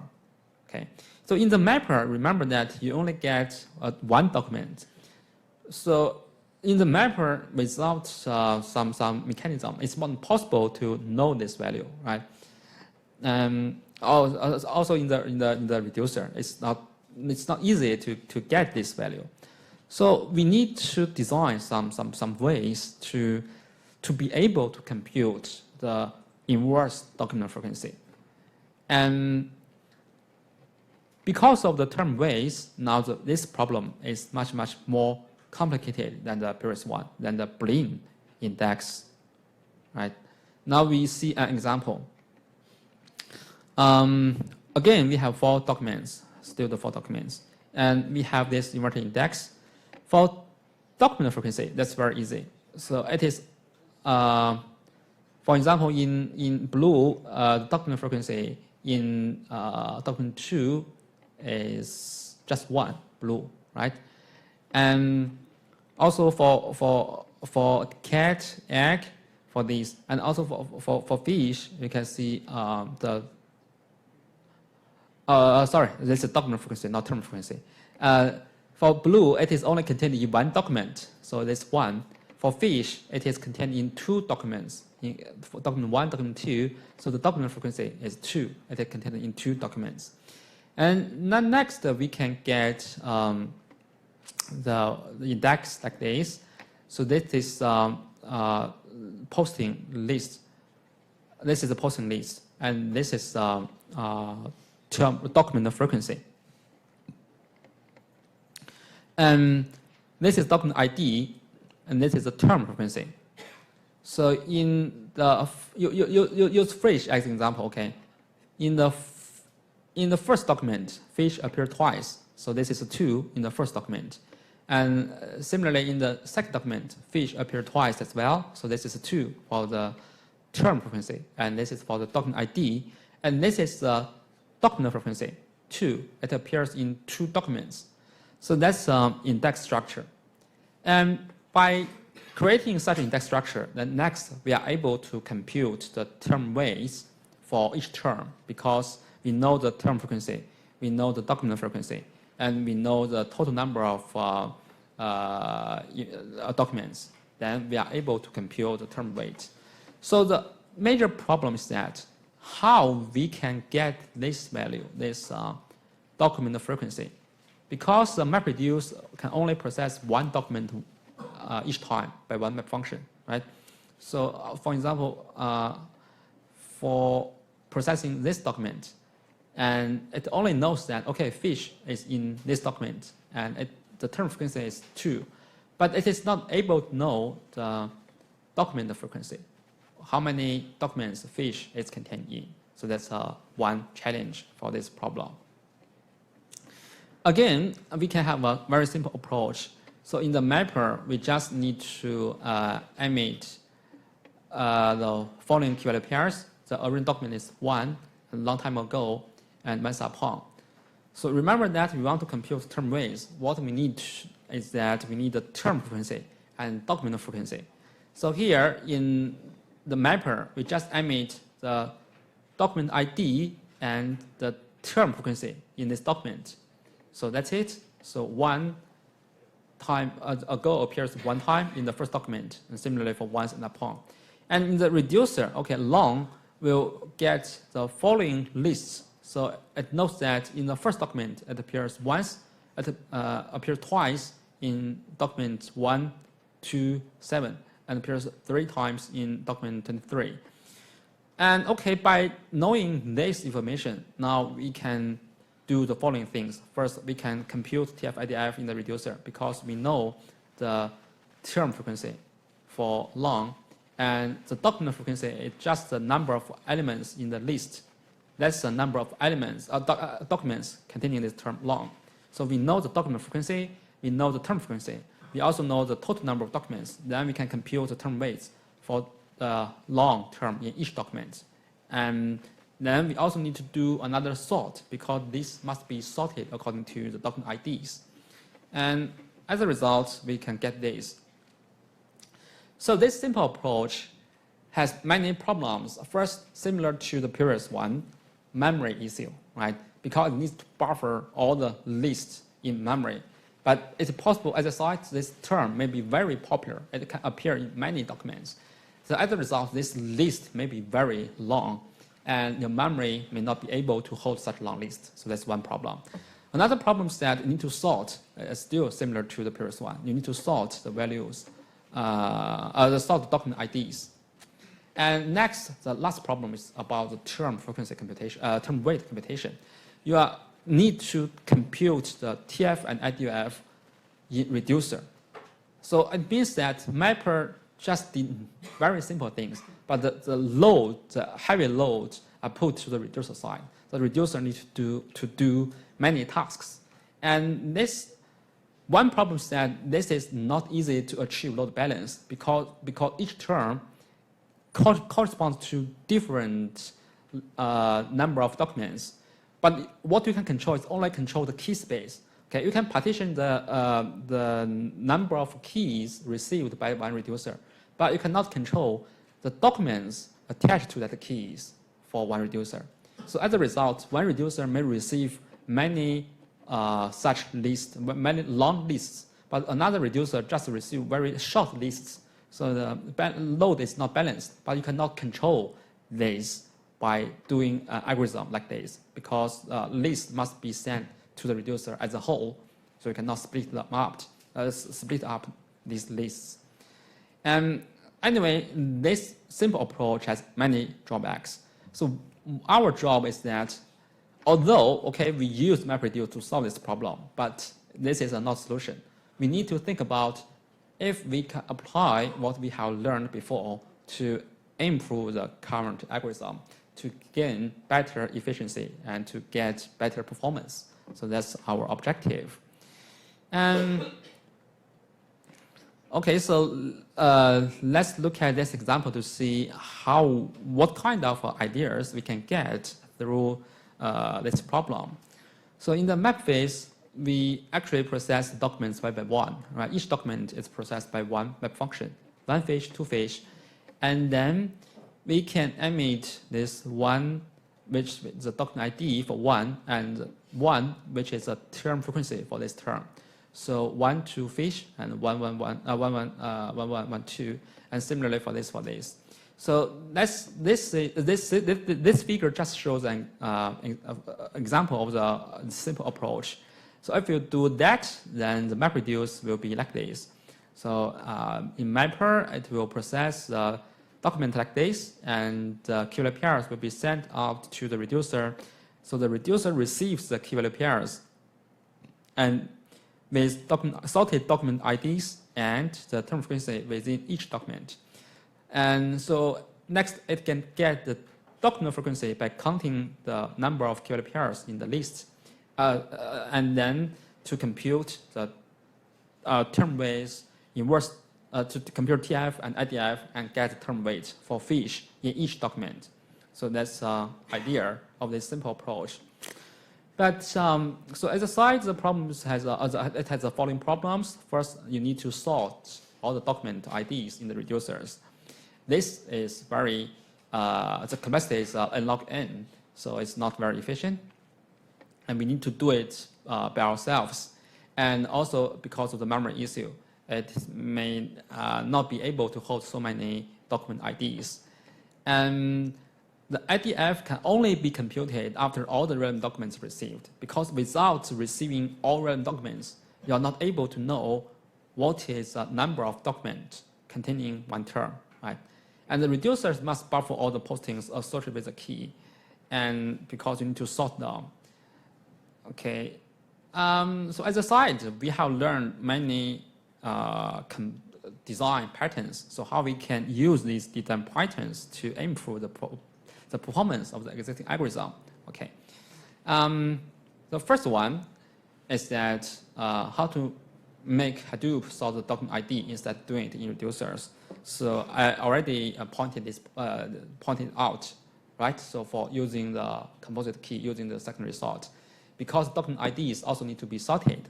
So what you need to do is just to put document ID to the key as well. So originally the key is only the term, but now it is a pair of term and document ID. So in this case, Hadoop will sort the term first and then sort document ID secondly. Now we finish the document ID sorting. So instead of doing the sort in the reducers, we let the Hadoop MapReduce framework to do the sorting for us by doing the value to key conversion by applying this design pattern, the secondary sort. Okay, so now the mapper output is a stream of term and document ID and the term frequency of this term in this document. So previously it's just term and a pair of document ID and term frequency, but now we put the value of document ID to the key part. So that's like this. The key and the values are like this. This is a document ID, and this is a term frequency in this document. But now we move the document ID to the key part. So originally the key is only fish, but now the key is fish 1, fish 9, fish 21, like this. And the values, previously the value is one pair, now the value is only the term frequency. So that's the first improvement. By doing this, we can ask Hadoop to do the sorting for us. It will sort first according to the terms, and then sort according to the document IDs. So we will receive orders. But remember that in secondary sort, what you need to have partitioner, right? To guarantee that all the tuples for fish will be received by one reducer. And next is that grouping comparator. You want to group these keys together for processing instead of process each of them separately. So that's two very important parts for secondary sort. Okay, you must implement this partitioner for the term. Okay, and second improvement is about how to compute the inverse document frequency. So how to avoid buffering the postings associated with the keys. Because we are not able to know the document frequency until all the documents containing this term have been received, right? So it means that once fish 1, 2 is sent to the reducer, and the reducer is not able to compute the term weight for fish in document 1 because at this stage, it only knows the term frequency 2 in document 1 and the number of total documents with the size of the collection. But it does not know how many documents contain fish. So it does not know the document frequency for fish. So in the reducer, it needs to buffer this result in memory. And next one, it also needs to buffer this result in memory. So buffer all the things until it receives another keyword pair which starts from a different term. Okay, so now reducer see a different term. It knows that, okay, I get all the documents containing fish. So it can go back to compute the term weights for all the buffered results for fish in 1, fish in 9, and until fish in 80. Then by doing this, the reducer can flash the results to disk and then begin to consider the next term. But again, it needs to buffer a lot of such tuples in the memory until it sees the next term. And it goes back to process the buffered data and compute the term weights for each tuple. So you can see, again, you need to buffer these things in the memory, right? So although you solve the secondary, the document ID sorting problem, but how to do the document frequency computation remains a problem. So, which means that there must be another improvement. So which strategy you can use to solve this problem?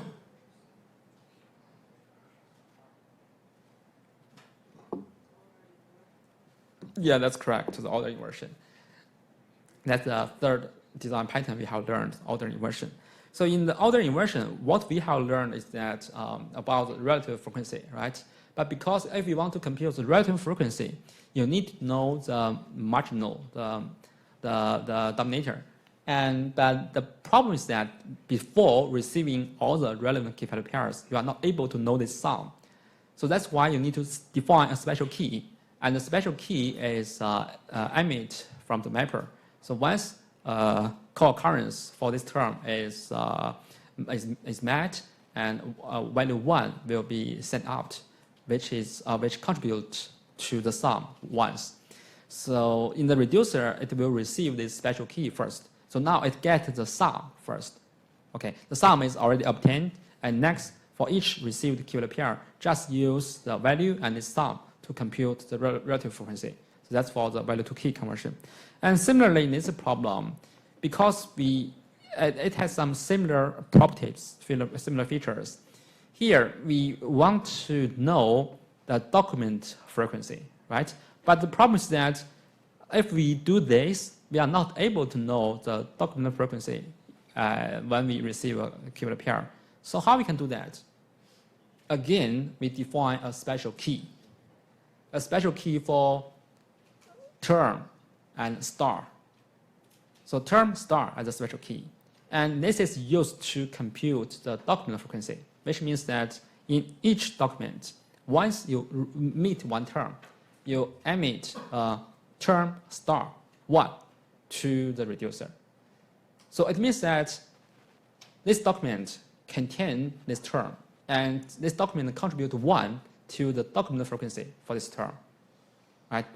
And now in the reducer side, it receives this term star, this key, special key first, and it do a sum. this sum is just the document frequency. This is the value of the number of documents containing this term because of using the special key and also defining the appropriate order. So the document frequency is received first. So that's how we can guarantee that the document frequency can be stored as a friend of the posting lists. Because we don't know the document frequency until we've seen all postings. And so we apply order inversion to get the document frequency. So in the mapper, it's just like this. We emit a special key value pairs to keep track of the document frequency. As a site, the key is a term and a star. And in the document, if the term appears in this document, and we emit only one time term star 1. Okay, remember that because it is possible that this term appears many times in the document, but for all these terms, for all these appearances, only one term star 1 will be emitted to contribute to the sum of this document frequency. Okay, so that's for the mapper. And in the reducer, you need to make sure that the special key value pairs come first, which means that you need to define order, and this special key will be received first. So the document frequency will be computed before all the other key value pairs.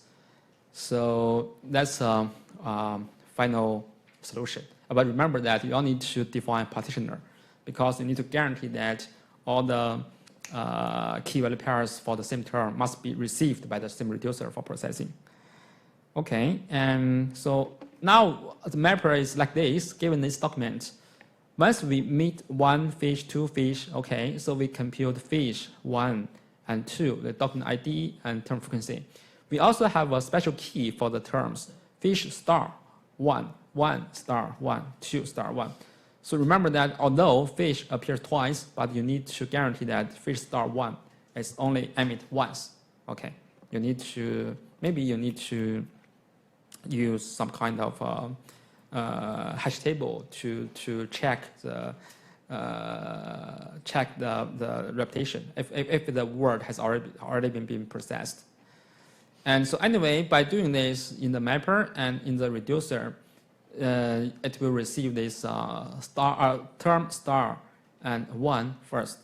But anyway, you can use some combiner to do a local aggregation. So finally, the sum, which is the document frequency, can be computed for fish first.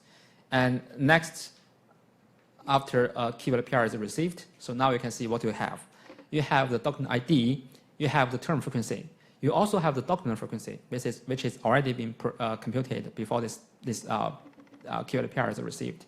And you also know the total number of documents in the collection. So now you are ready to compute the term weight, right? The term weight is term frequency times log n divided by the document frequency. So that's it. Now you can compute the term weight for this term in this document. And because you also applied the second result, the value is also sorted. Okay, sorry. So how do you determine the order that we're using the process to make sure to process the special key first? So we just specify the key in the mappers and then we'll do a special, or do we need to because the key now is composite key, right? Which means that you need to write your own class. You need to write your own key class. And in that class, you must implement, you must override compare to function, right? So which means that you use a compare to function to guarantee that special key will always be received first. Yeah. Okay. For this part, for the order inversion, actually you will practice in the lab, and there you will see how you can guarantee the order by using the compare to function. Okay. So the result is like this. The second improvement applied, then the result is in the reducer, you first receive this fish star, and these are the values from different mappers. And you compute the sum for this, so this is the number of documents containing fish in the collection. You get the document frequency. And next, okay, they will be received according to the order. First term and then the document ID, so they are received according to this order. And for each key value pair, you know the term frequency, you know the document frequency, you know the total number of total number of documents. Then you compute a weight for fish. So that's all. You finish the job. Okay, then you get the result. So that's for the indexing part. I'm not sure if I'm too fast, but I think the whole procedure has already been explained to you. So let's go back again to see the flow of this part.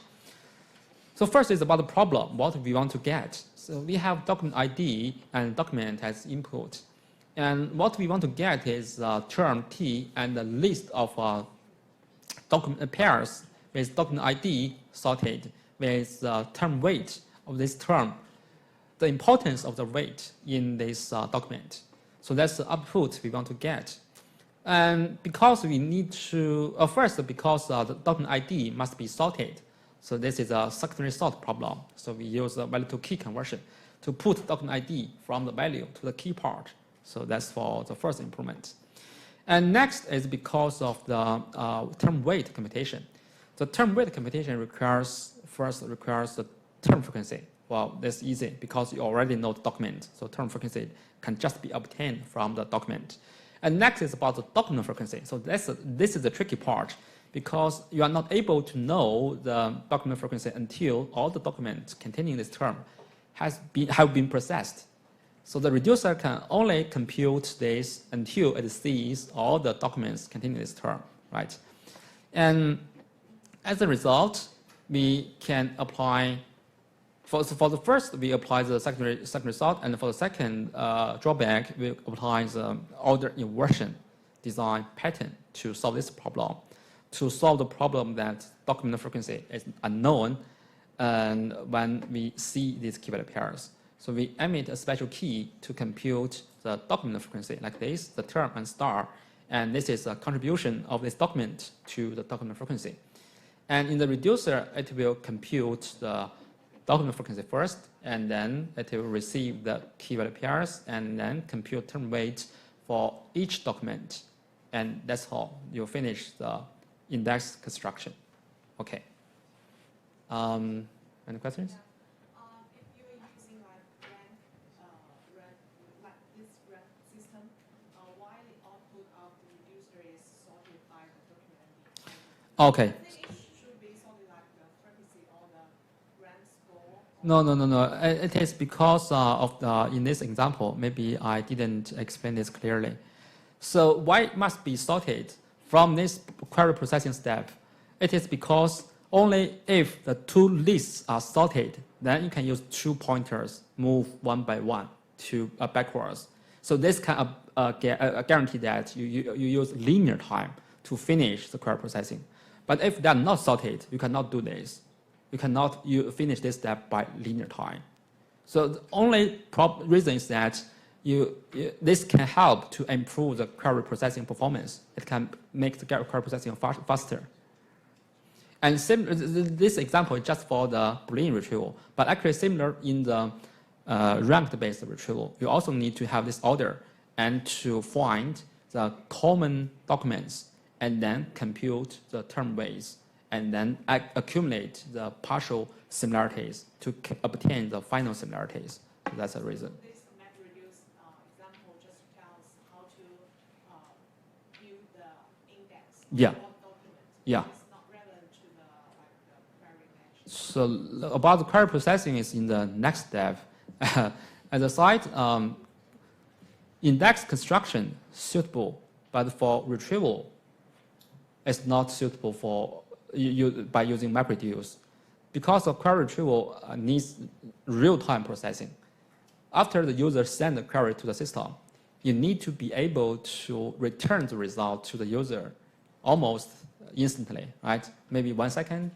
That's I think that's the most. If you wait, as a user, I think about if you wait about 10 seconds to see the result, you are not going to use the system. It's too slow. But MapReduce, remember the whole data flow. You need to read some data from the HDFS and then do some map jobs, then reduce jobs, and between map job, there's some network cost, and then the reduce job will be written to, the results will be written to HDFS as well. So the whole step actually costs a lot of time. It's not suitable for real-time processing. So for query processing, well, you cannot use MapReduce, but you need to use some other tools. by using the index created by MapReduce to provide instant query processing results. Okay, but this just one very simple example. The real world of search engines are much more complex and sophisticated, such as in Google, they consider many factors. And the PageRank is just one of them, and it also needs to think about the diversity, the diversification of the results. So many factors are considered in a real-world search engine. But basically, the most basic information retrieval problem is just like what I have shown to you here, relevant-based. And the relevance is computed by similarities. And the similarities is computed based on some index structures. Okay, so that's it. So let's have another rest, and then we go to the next topic.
这个是吧？对，这是 document processing。这是从这不是字典，这个是那个从一个 mapper 拿到的结果，就是在这个 mapper 里边，这个词出现在多少个 document 里面，然后这个是从另外一个 mapper 的结果，就是说这个词在另外一个 mapper 里面，它出现在多少个 document 里面，就这个意思。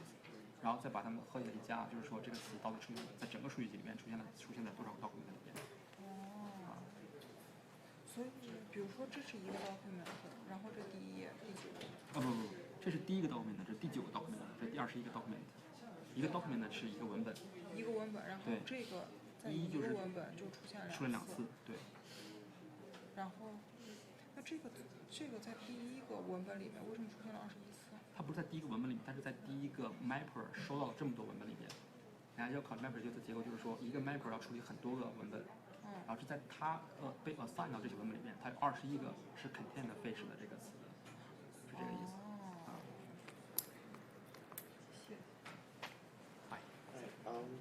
For the 2 improvements, I just want to make sure that I got it right. There's 2 separate map and reduce functions for it. Like for the first one, for the value key. You mean for the 2 improvements, if there are 2 different mappers and reducers? Yep. No, actually, they're combined. They're combined. Yeah, they're combined in one mapper. So in this mapper, what you need to do is like this. So okay, in the mapper, first the key is a composite key. Yeah. Yeah. So that's for the second result. Yep. Yeah. And then you also need to send a special key. This. You also need to send a special key from the mapper out. Okay, yep. So you do that as well in the mapper. Yeah, okay. so everything will be done in the same mapper. You don't need to use different mappers. Yeah. Okay, but you can. Okay, so you do it in the same. Yeah. Okay, yep, thanks. 问一下，就是那个 inverted index 和那个 normal 的那种索引什么区别吗 normal 你只说 normal 索引是什么样的索引？就是正牌那种，就是根据文档去查，但是跟根据文档查词，一个最主要的问题就是说，原始的文件是文档，然后里边是词嘛，对吧？这是原始的数据结构。但是你想，你要做一个 query 查询的话，比如说你这 query 是包含 term A 和 B 这两个字，那么你怎么知道哪个文本是包含这个 A 和包含了 B 的呢？你只能去每个文档都 check 一遍，你去线性扫描一遍，才能得到这个结果，对吧？那现在的话，你直接用去 A 对应的那个列表和 B 对应的那个列表里面去看，就只有这些文本才包含这两个词，那这样的话你直接就得到结果了，就不用去扫描原始的文本了。但是你去判定这个文档里面有没有这个当事人的时候，不是也是要把文档给全部都过一遍？这是两个，一个是预处理的过程，一个是 query 的过程。预处理的过程是就建 index 的时间嘛，你是为了建 index 的目的是为了加速 query 的处理，就是没有这个 index 的话，直接在原始的文本上你去做查询的话，你是要怎么都扫描一遍的。但是问题是查询是希望你是实时的能反馈结果的，对吧？你如果怎么扫描一遍，你不可能实时的反馈结果。所以我们现在提供一个 index 结构，这个 index 结构的话是在建 index 的时候，我还是要花很多时间去把这个建立起来。但是这个东西是用在查询的里面。就是一旦建立起来之后，再去查，再查的时候就很快，就是我直接去这个 index 里面去查就可以了，然后很快就能反馈结果回来，就是这个意思。这是1分为指数里面的这个知识。谢谢。我想问一下，就是如果我们做那个 local aggregation，然后每个mapper 的话，就是有那个 file ID，然后它的总的 frequency。如果把它换成 fish star 的话，那最后这边到了 user 这边的唯一的差别就是这个ID 变成了 star， 但是它 buffer 的总量是不是还是没有变？因为之前我就它不会再 buffer 任何东西了，这回就不 buffer 东西了。它现在就是算一个 sum， 这个其实并不是那个正确的 slice， 这个是之前的，之前你看这边 key 还是一个 term 嘛，我们现在的 key 不是一个 term， 现在 key 的话是，我们现在 key 是 term 加 document ID 了，现在的 key 是这个 composite key， 这个东西是 key 加 document是 term 加 document ID， 这个是 key 所以在 reducer 的时候，它就会 receive， 它收到的是这个 fish 加这个 document ID， 然后后边是一堆东西，这堆东西什么呢？是每一个 mapper 的输出，每个 mapper 是每个 mapper 给他的东西。这就意思就是说，我不 care 它是从哪一个 document 过来，我不 care， 有一个我就 append to list， 对。所以原来的要的话，我就是一个很多的 pair， 如果是对，原来是有多少的话，所有的东西都在里边。但实际上我们并不在乎它到底是什么，我们只在乎它有多少个。但是它用这种做法的话，它的长度还是没有变，是吧？长度就是有变，不用记它。不，长度有变。现在的话，它是说从每一个 mapper 拿出来的值，拿出来的结果。对。之前的话是说，是所有的 document 都在。比如说之前的话是有10000个 document 包含这个词，所以这个长度是10000个长度，对吧？但现在的话，这10000个 document 有一些是在同个 mapper 上的。然后这些就变成一个数值了，比如说有这10000 document 的就是被 local aggregate。对。因为你讲的时候说每个只有一个那个 file， 所以我觉得这种情况下是不是就没有差别？如果是每个 mapper 有多个 file， 每个 mapper 是处理多个 file， 一个 map function 是处理一个 file， 一个 mapper 是处理多个 file。对，这个意思。所以说如果是每个 mapper 只收到一个 file， 那就没有什么区别。但不会说每个 mapper 只收到一个 file。对。但如果是有那个，但如果是那样子呢，当然是没区别，那长度还是一样的。但实际上并不是。实际上它就是 take advantage 那个 local aggregation。对，没错。谢谢。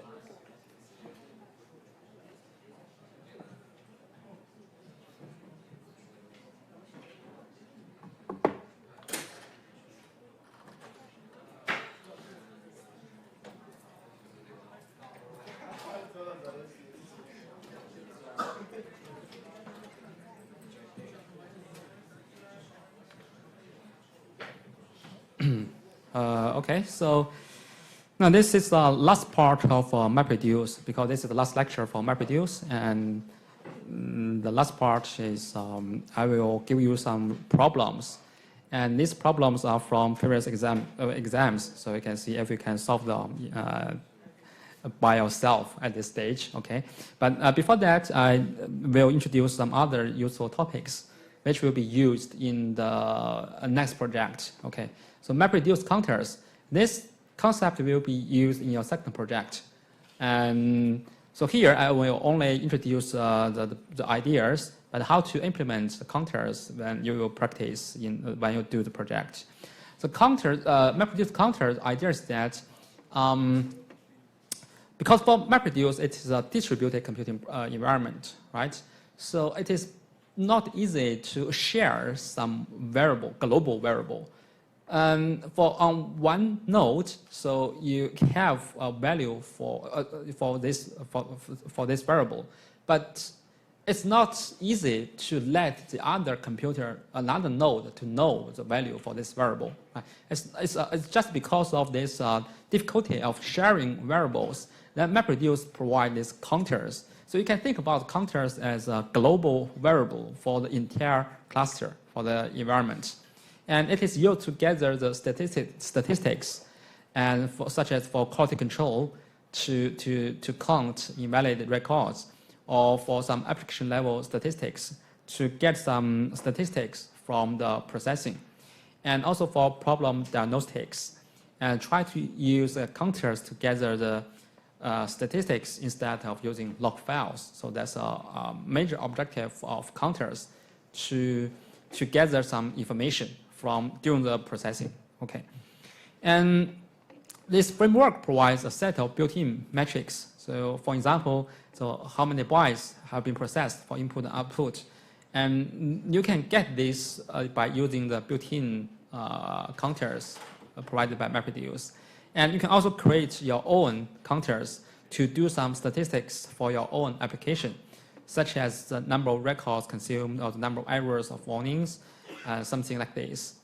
And the built-in counters have the following types, such as the file system counters. And it can be used to count the number of bytes read and written.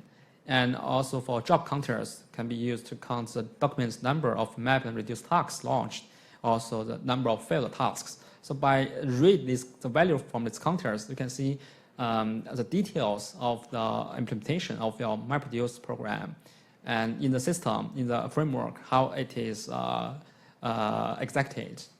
And also MapReduce task counters, such as MapReducer, combiner input and output records counts, time, the memory statistics. So you can use these counters to check, for example, the combiner, the counts of the combiner, input and output. You can see how many times, how many records have been processed by the combiner or by MapReducer. So the details, you can go to read the textbook. The textbook lists all the available built-in counters for you to use. So once you need some built counters, you can just use these counters to read the relevant information. And for your own task, like in your second project, and you need to create your own counters to gather some information. And the counters are defined as a Java enum data structure. And it serves to group the related counters.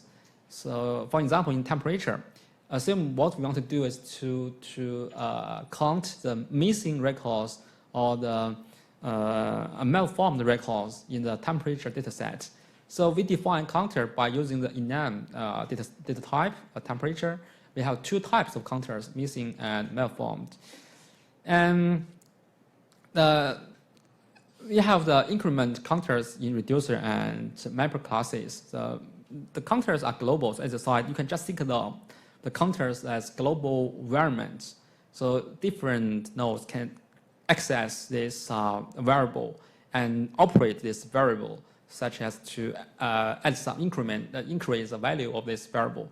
And then the variable finally can be fetched by the main function to see the final results.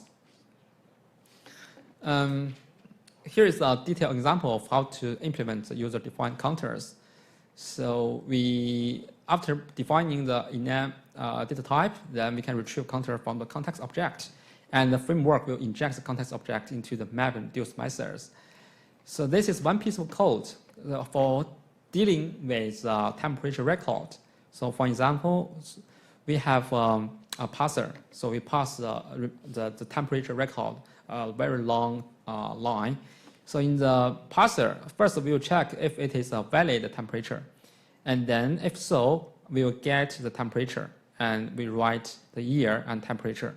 But if it is not a valid temperature, we will see what is the problem. There are two types. If it is a malformed temperature, so if it is a malformed temperature, for this counter, the temperature malformed, we use increment to increase the value for this counter. So increment this function is supported by MapReduce to mappers and reducers. So the mapper and reducer can increment the value of a counter. And so this is in the mapper. If it is a malformed record, so this counter is increased by value 1. And if it is a missing temperature, then the missing counter will be increased by value 1, increment 1. So this is how you can operate the counter. So first you use a context object to get the counter. And which counter you need to give the name, enum name, and the counter name. And then you can operate the counter. So here in this example, you increment, increase the value of this counter. Finally, you need to, in the main function, you need to get the value of the counters from a finished job to see the final result. So finally, after the temperature data set has been processed, you want to know how many records are missing and how many records are malformed. So these information are already stored in the counters. So you need to get the counters. You use a job object to get counters. And then according to the counter name, you get the counter from the counters according to the find counter function. And next, you can do something to read the values from the counter. For example, if we want to enumerate all counters after the job is completed, so we do iteration over the counters. So for each counter, then we will use his name and value to check what is this counter, what is the name of this counter, and what is the value for this counter. For example, missing, and the value maybe 100, and another is malformed, maybe the value is 200. So then we can see, okay, after the data set has been processed, we know there are 100 missing records and 200 malformed records. So that's a counter. Why the counter must be used in MapReduce? So as I said, without this built-in counter, if you have your own variable, this variable cannot be shared across different nodes. So actually, the previous year, some students made this mistake. They thought in Java, they define a global variable, such as within the class, they define global variable. And he thought that this global variable can be accessed by different mappers and reducers. And he just used this in the mapper and in the reducer. But this is not true because the mapper run in many computers, and also the reducer, it is implemented in many reducers. So for on different computers, on different nodes, one variable, the value is not be able to known by every node. Okay, so in this computer, you do something, you do some operation, but this operation is not visible to another computer. Another computer is not able to know this operation. So there will be some mistakes. If you do this way to gather the information, you will get some problems. So that's why the built-in counters is used. Because Hadoop MapReduce provide this counter for you to use, means that this counter is visible to all the computers. So once a computer do an increment for this variable, and this increment will be synchronized to the other computers. So the other computers also know that, okay, so this variable has been increased by 1 by that computer. And then if I do increment, so my value is based on that operation. Okay, so that's the reason why a counter is used in the distributed environment. That's for counters. And the concept is like this. And for how to use a counter, then I will introduce in the next week's lab, the next week's lecture, and also in the project you need to use it. Next is about the input and output for the MapReduce jobs. So by so far, what we have seen is just text input and text output. So everything is based on text. But in fact, most of the problems we need to deal with binary files because text file may cost more space. For example, in order to store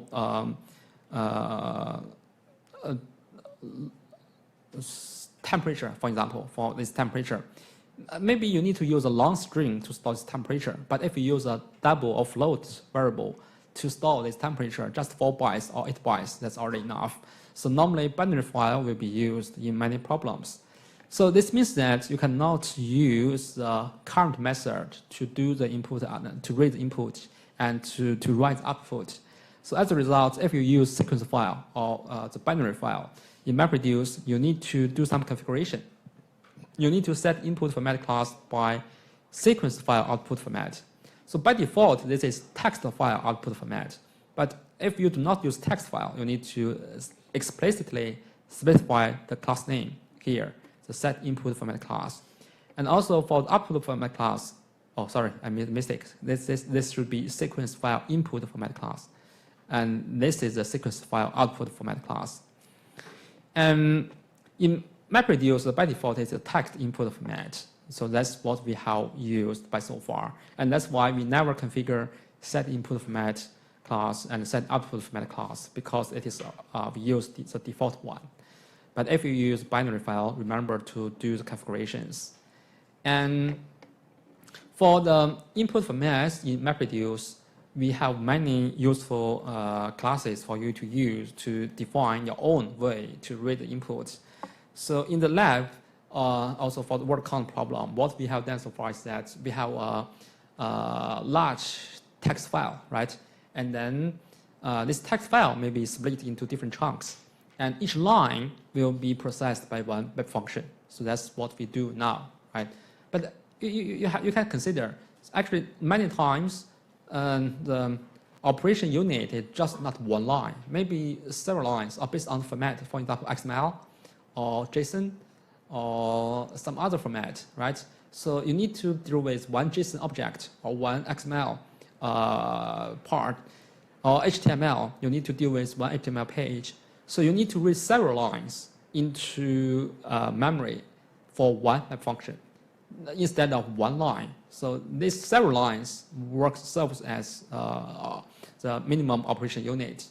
So in that cases, you need to write some other classes, which is called input split and record reader.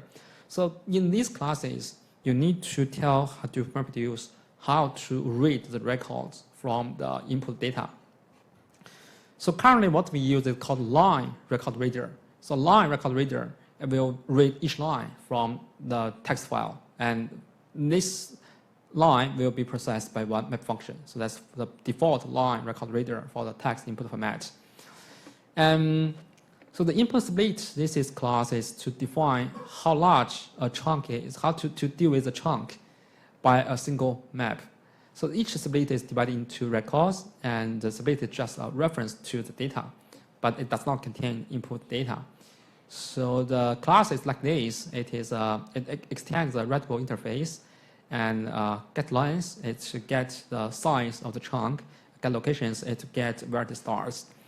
And record reader is to define the way of how to iterate over the records. So as a site, currently we use a line record reader. So it means that it will read each line from text file, and each line is a record. But you can define your own record reader to read several lines according to some format. And it is used by the map task to generate the record key value pairs. So by override, to write your own record reader, then you have your own input key value pairs instead of just line and ID. And as a MapReduce application programmer, so we do not need to deal with this class directly. They are created in input format. So we need to deal with input format and record reader. We need to override these two classes, to write out these two classes. Okay, so by default, it's text input format and line record reader. So that's what we do now. Okay, so this is the input format class hierarchy. So file input format and text input format is the default one. But you can see that we also have many other input format, such as key value text input format and sequence file input format. So this is for binary file. And this is the output format. So similarly, file output format, and by default we use text output format. And if you use sequence file format, you need to configure this. You need to set output file format by using this sequence file output format class. And the most useful one text input format and binary input format, a sequence file input format, and text output format and the sequence file output format. So that's normally what we use in MapReduce. But sometimes you may also need to use other input file formats, file input format and file output format. So once you meet those cases, you can read some references to see how you can deal with that. Okay, so anyway, the final data flow in MapReduce could be displayed at this figure. It also missed something. It missed a combiner. But anyway, so it already displays most of the part. So first, everything is stored in HDFS. All the files are stored in HDFS. And in the mapper, so first it will read the file from HDFS by the input format. And the input format already specifies input split. So for example, text input format has a text input split. And so it will divide your text documents into several chunks according to these two classes. And by split the documents into the different chunks. So next is about record reader. The record reader class will read the records according to the behaviors defined in the record reader. For text files, and it may read several lines according to some formats. And so this is a record reader to read one record, to iterate the data set, and to fetch the record key value pairs. One record will be sent to one map function for processing. So each map function will process one key value pair. Okay, and the key value pair, after the key value pair is processed, actually, then the combiner will be applied in the mapper node to do the local aggregation and then be partitioned. So the partitioner will partition the key value pairs to different partitions for each mapper. And next, the reducer side, the reducer will go to each mapper to fetch the relevant partition and to copy those data to the reducer. So for example, I'm the first reducer. So I need to go to all the mappers to get the first partition generated from them. And then these first partitions will be sent to my reducer. And I will do a merge sort. And next, for the reducer, the reduce function will be invoked for each key value pair. But remember, there's also a group comparator. So your group comparator may group some keys together. So this also depends on the grouping comparator to see how many keys will be processed by one reduce function. So finally, the key value pairs will be written out according to the output format class. So if it is a text output format or sequence file output format, and by different output format classes, so the data is written to HDFS in different formats. So that's the whole data flow for MapReduce. Okay, so about the record reader, here's one small task. So it's about how to create inverted index. So assume that you are given a large text file containing the contents of the huge amounts of web pages. So let's look at the sample file. Some file could be like this. You see this document, and with a document ID, document number, and within is a document body, some HTML pages, and then finish one document. So you can see actually the one record is from this line to this line.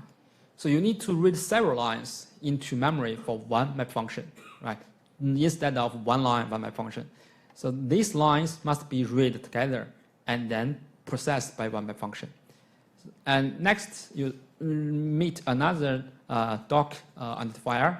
Then you read these lines until you reach to here. So this is the second record.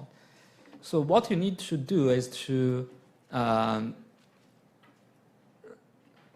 you need to implement a custom record reader. So this record reader will be able to see the DOC identifiers and then to get the relevant lines as one input key value pair. You also need to implement your own input format class and override the create record reader function. So this create record reader function will return your self-defined record reader object. So this is very easy. The tricky part is about record reader. how you can define behavior in the record reader. That's the most important part in doing this. And finally, you need to configure the input format class in the main function using set input format class. So you override this input format class, and then in the create record reader function, you return your own record reader class, and you also need to configure this. And about how to read the record from the input, that's how you define in the record reader.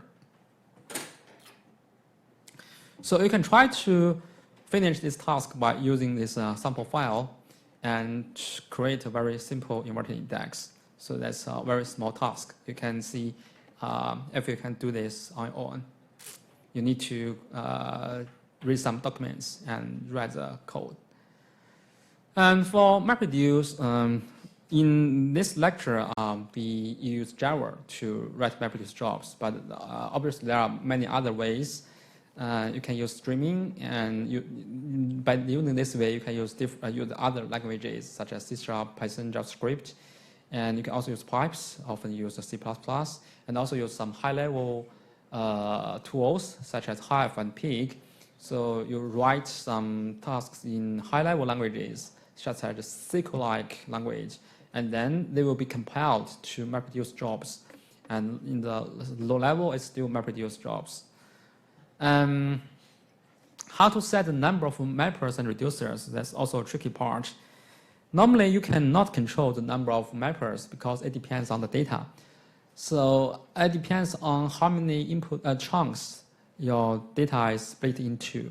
So the number of maps is driven by the size of the input, and not defined by you. But you can still specify the number of mappers, but that's not very that does not decide the final number of the mappers. That's for the map. But for reducers, you need to split this, specify this explicitly. You need to set number of reducers, right? But how many reducers you can use given a cluster to you? So there are some strategies. So these are provided by the MapReduce homepage. So they suggest that the right number of reducers seem to be 0.95 or 1.75 multiplied by the number of nodes multiplied by the number of maximum containers per node. So on one node, it can run many jobs. There is a maximum number. And then based on how many nodes there are in your cluster, you can see how many jobs can be run in your cluster. And it said that the right number is about this or this. So they have done some experiments. So the reason is that with this value, 0.95, so all the reducers can launch immediately and start transferring the map outputs as the map step finish. So that's for using this value. So all the reducers can be started immediately once the map finish. And by using this value, it means that because the load balance cannot be achieved always. So sometimes some nodes finish earlier, and sometimes some nodes finish later. So the faster nodes now can finish their second round in this case. So there's no theories to support this, just experimental results. Okay, so for MapReduce, these advantages, I don't want to repeat them because it has already been explained. It has been used in many companies, such as creating inverted index in some companies, and also to organize some other information in Facebook or Yahoo. This is a comparison between MapReduce and the parallel DBMS. So for traditional relational database management systems, there are also some distributed versions called parallel DBMS. So the data are also distributed to not on a single node to different nodes. But compare the two ways. For DBMS, there are schema support, strong schemas, but MapReduce, there's no schema. It's flexible. Indexing, DBMS has indexing, but MapReduce has no indexing. It means that for your own application, you need to design your own algorithm to do it efficiently. And for programming model, you have SQL for DBMS, but here you can only use some Pig or Hive languages. But actually, these two projects, Pig is already active for many years, I think. So this is not very useful in nowadays. And there's no query optimization in MapReduce because it's not kind of a query execution engine. It's different. But it's very flexible and it's also fault tolerant and can only use very cheap hardwares to achieve very powerful computation ability. So that's a major difference. Okay, so next move to the interesting part. That's about some problems. And these problems are some are from the previous year's exams.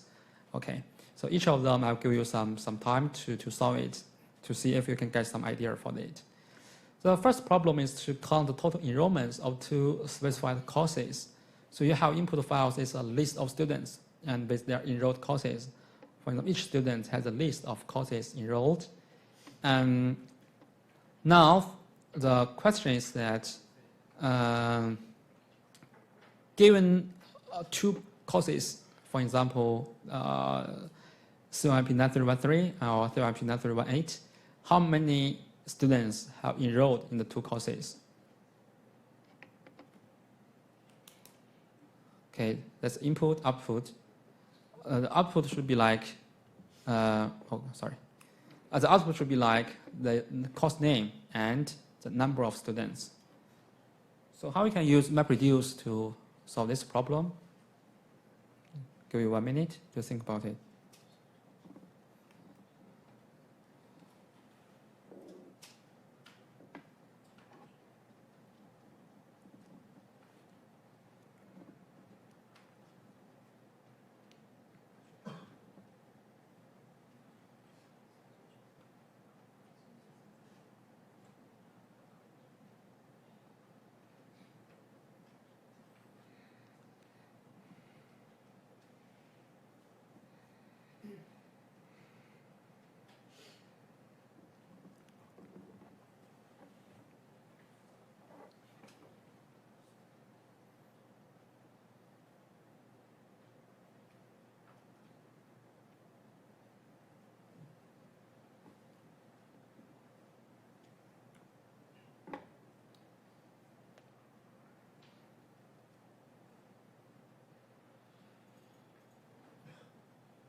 So this should be a very easy problem, actually.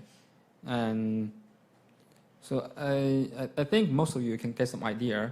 So what should be the mapper do? What does the mapper do? So the mapper will read this. So each map function will process one line like this, right? And how it should be used to process this line?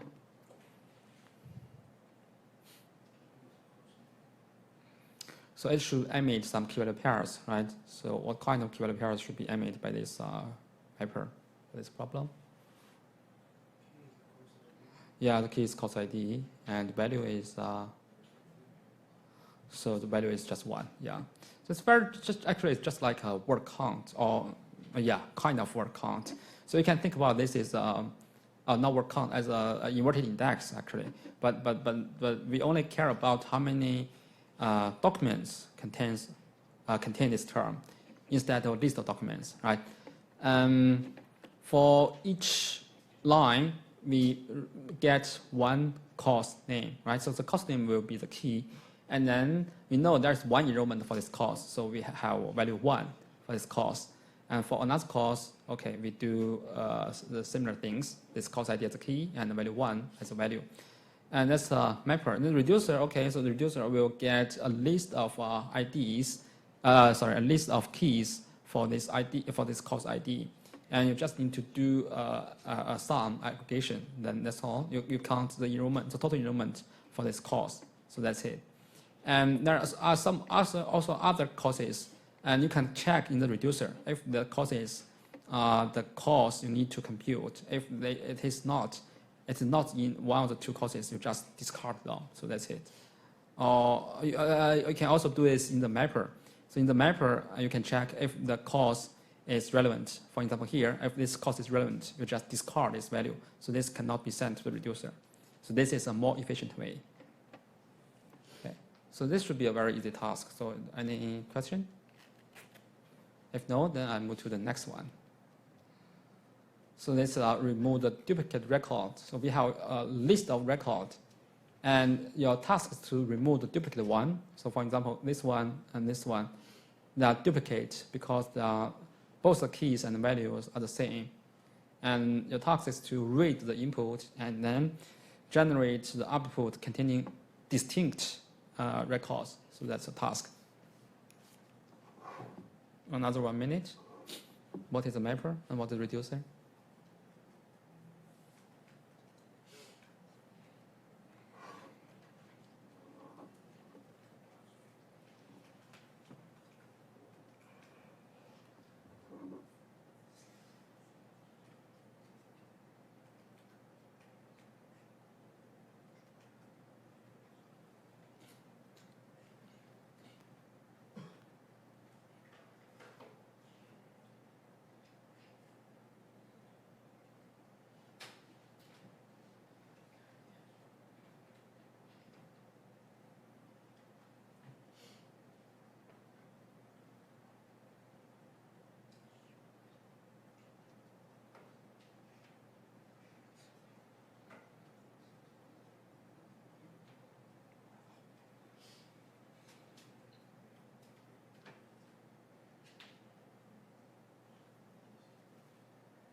This is also a very easy task, and if in the exam maybe it only has 4 or 5 marks, it should not cost you too much effort on such a question.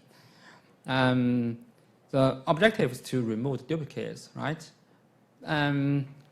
So in fact, you can just do like this. For each record ID and record, you just need to output the record itself and an empty for value. So here, for example, for this one, you will emit this and from this. So in the reducer side, well, you will receive the record itself and a list of empty values. And for the aggregation, just do nothing, and you just get the record, get the key, and write this record to HDFS. So that's it. That's a very easy task. I guess that you may have different approaches, but maybe you also have some thing in the value part, but actually it's not necessary, because what we care is only about this part. It's only the record itself, and if it is a key, then Hadoop will help us to remove the duplicate. All the records actually they will be grouped together because it is a key. Then we just get the record out. So any question?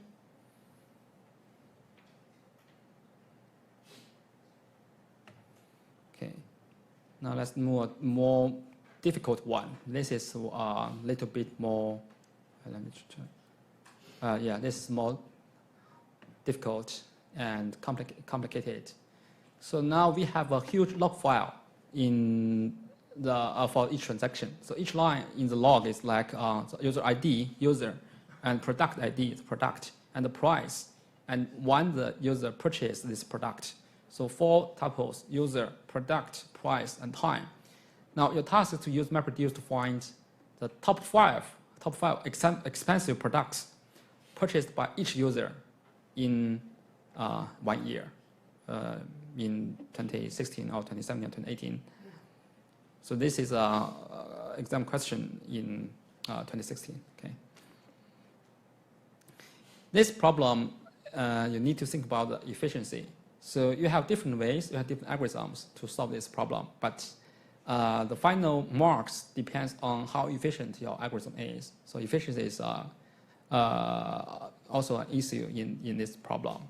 So in the exam, sometimes I may give you a note to tell you that you need to care about efficiency of your algorithm, which means that you have many ways to solve this problem, but the most efficient way is the best answer. Okay.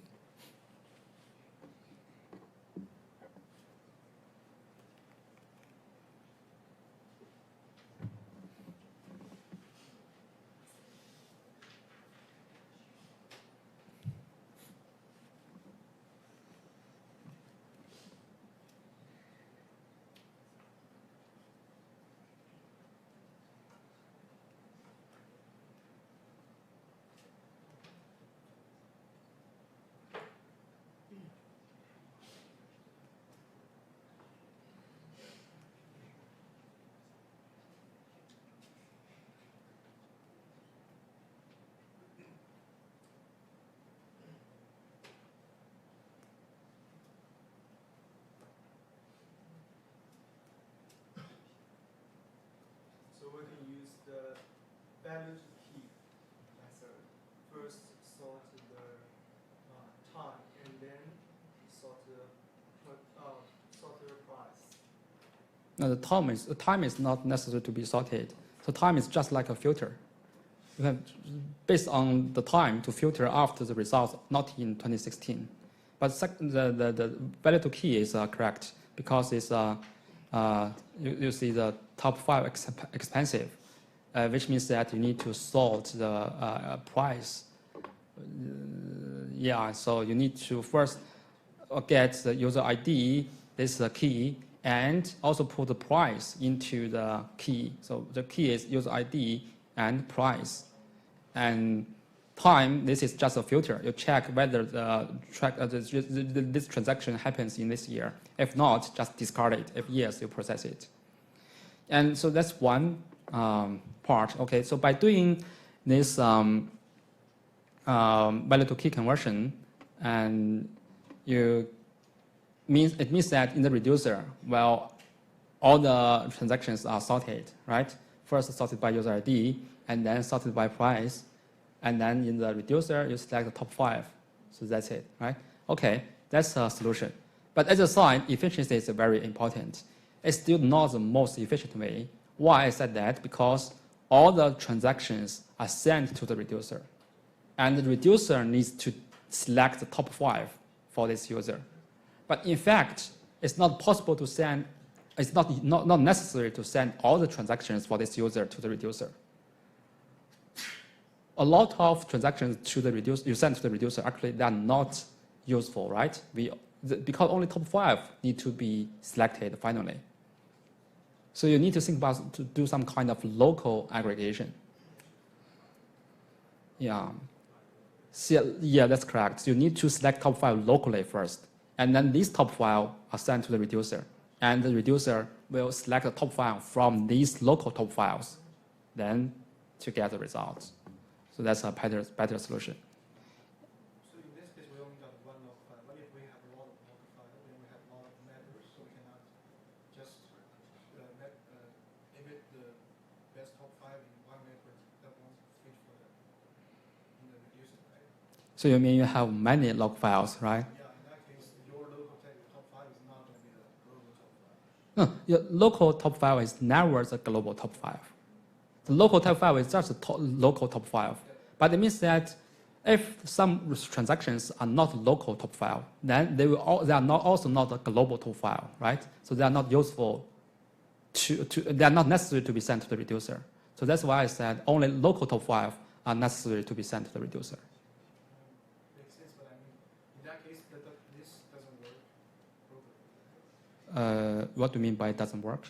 Because if we have a lot of log files and Uh-huh. a lot of mapper, Uh-huh. then we still have to sort the different top file from each mapper and give the finally top file to the user. So if we have two mapper, the first mapper will emit a custom ID with this top file, Mm-hmm. another one will emit the same custom ID with another top file. Mm-hmm. And you have to combine them together and sort it and get the real top file to the user. Mm. So yeah, so what is the problem? What do you think doesn't work?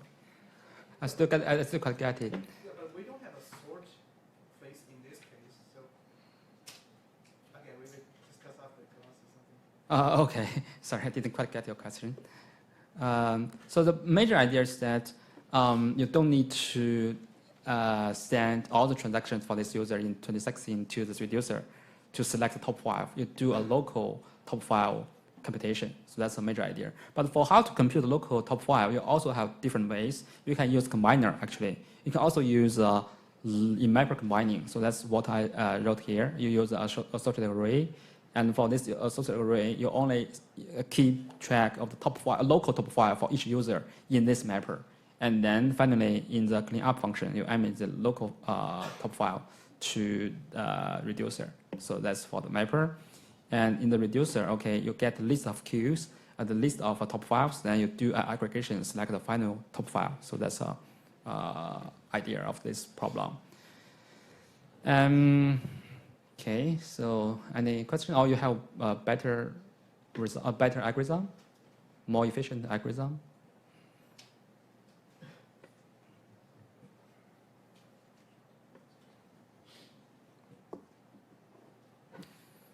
So if you can show me that you consider the local top file, you will get full marks in the exam. So that's because that's the key point. Okay.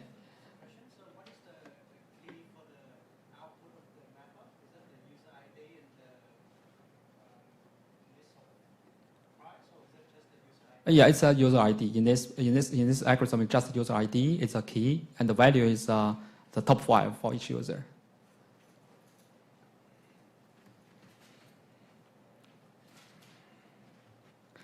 Okay, next question is called reverse graph edge directions. Okay, which means that given you a direct graph like this, 1, 2, 3 nodes, and your task is to reverse the directions of the edge in this graph.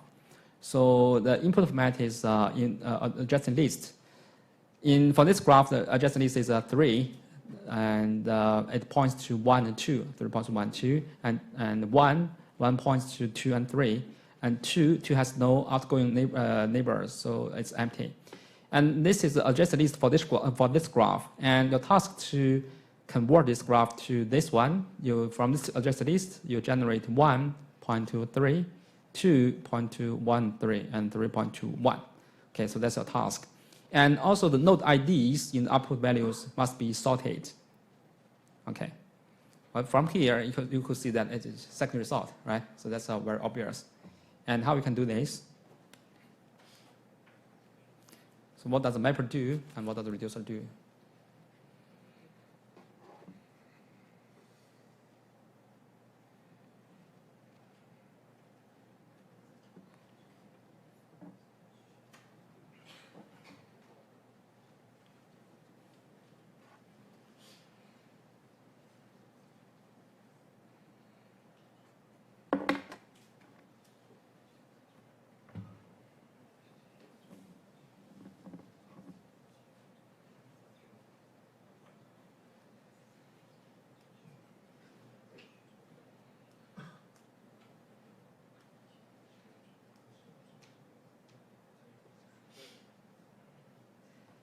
So the mapper output a composite key with the natural key is the third node.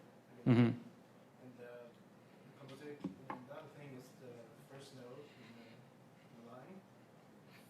kind of. Yeah, that's right. Actually, this problem is not that tricky. So just test you if you know how to apply the second result in this problem. So the input is 3, 1, 2. It is outgoing neighbor of this node, right? And then what you need to do is just to do a reverse for 3, 1. Then you emit 1, 3. So this is a starting node, and then this end node. And for 3, 2, you emit 2, 3, and 2, 1, 1, 2, 3, get 2, 1, and 3, 1. Because it is a second result, you also need to the value part to the key part to make a composite key. So 1, 3 will become 1, 3, 3, and 2, 3 will 2, 3, 3, and this 2, 1, 1, 3, 1, 1. And next, you have a grouping comparator. The grouping comparator will group the two together. So the grouping after the grouping comparator, so each reduced function will deal with this 1, 3, 3, and 2, 1, 1, 3, and 3, 1, 1. And then the reducer will just do simply merge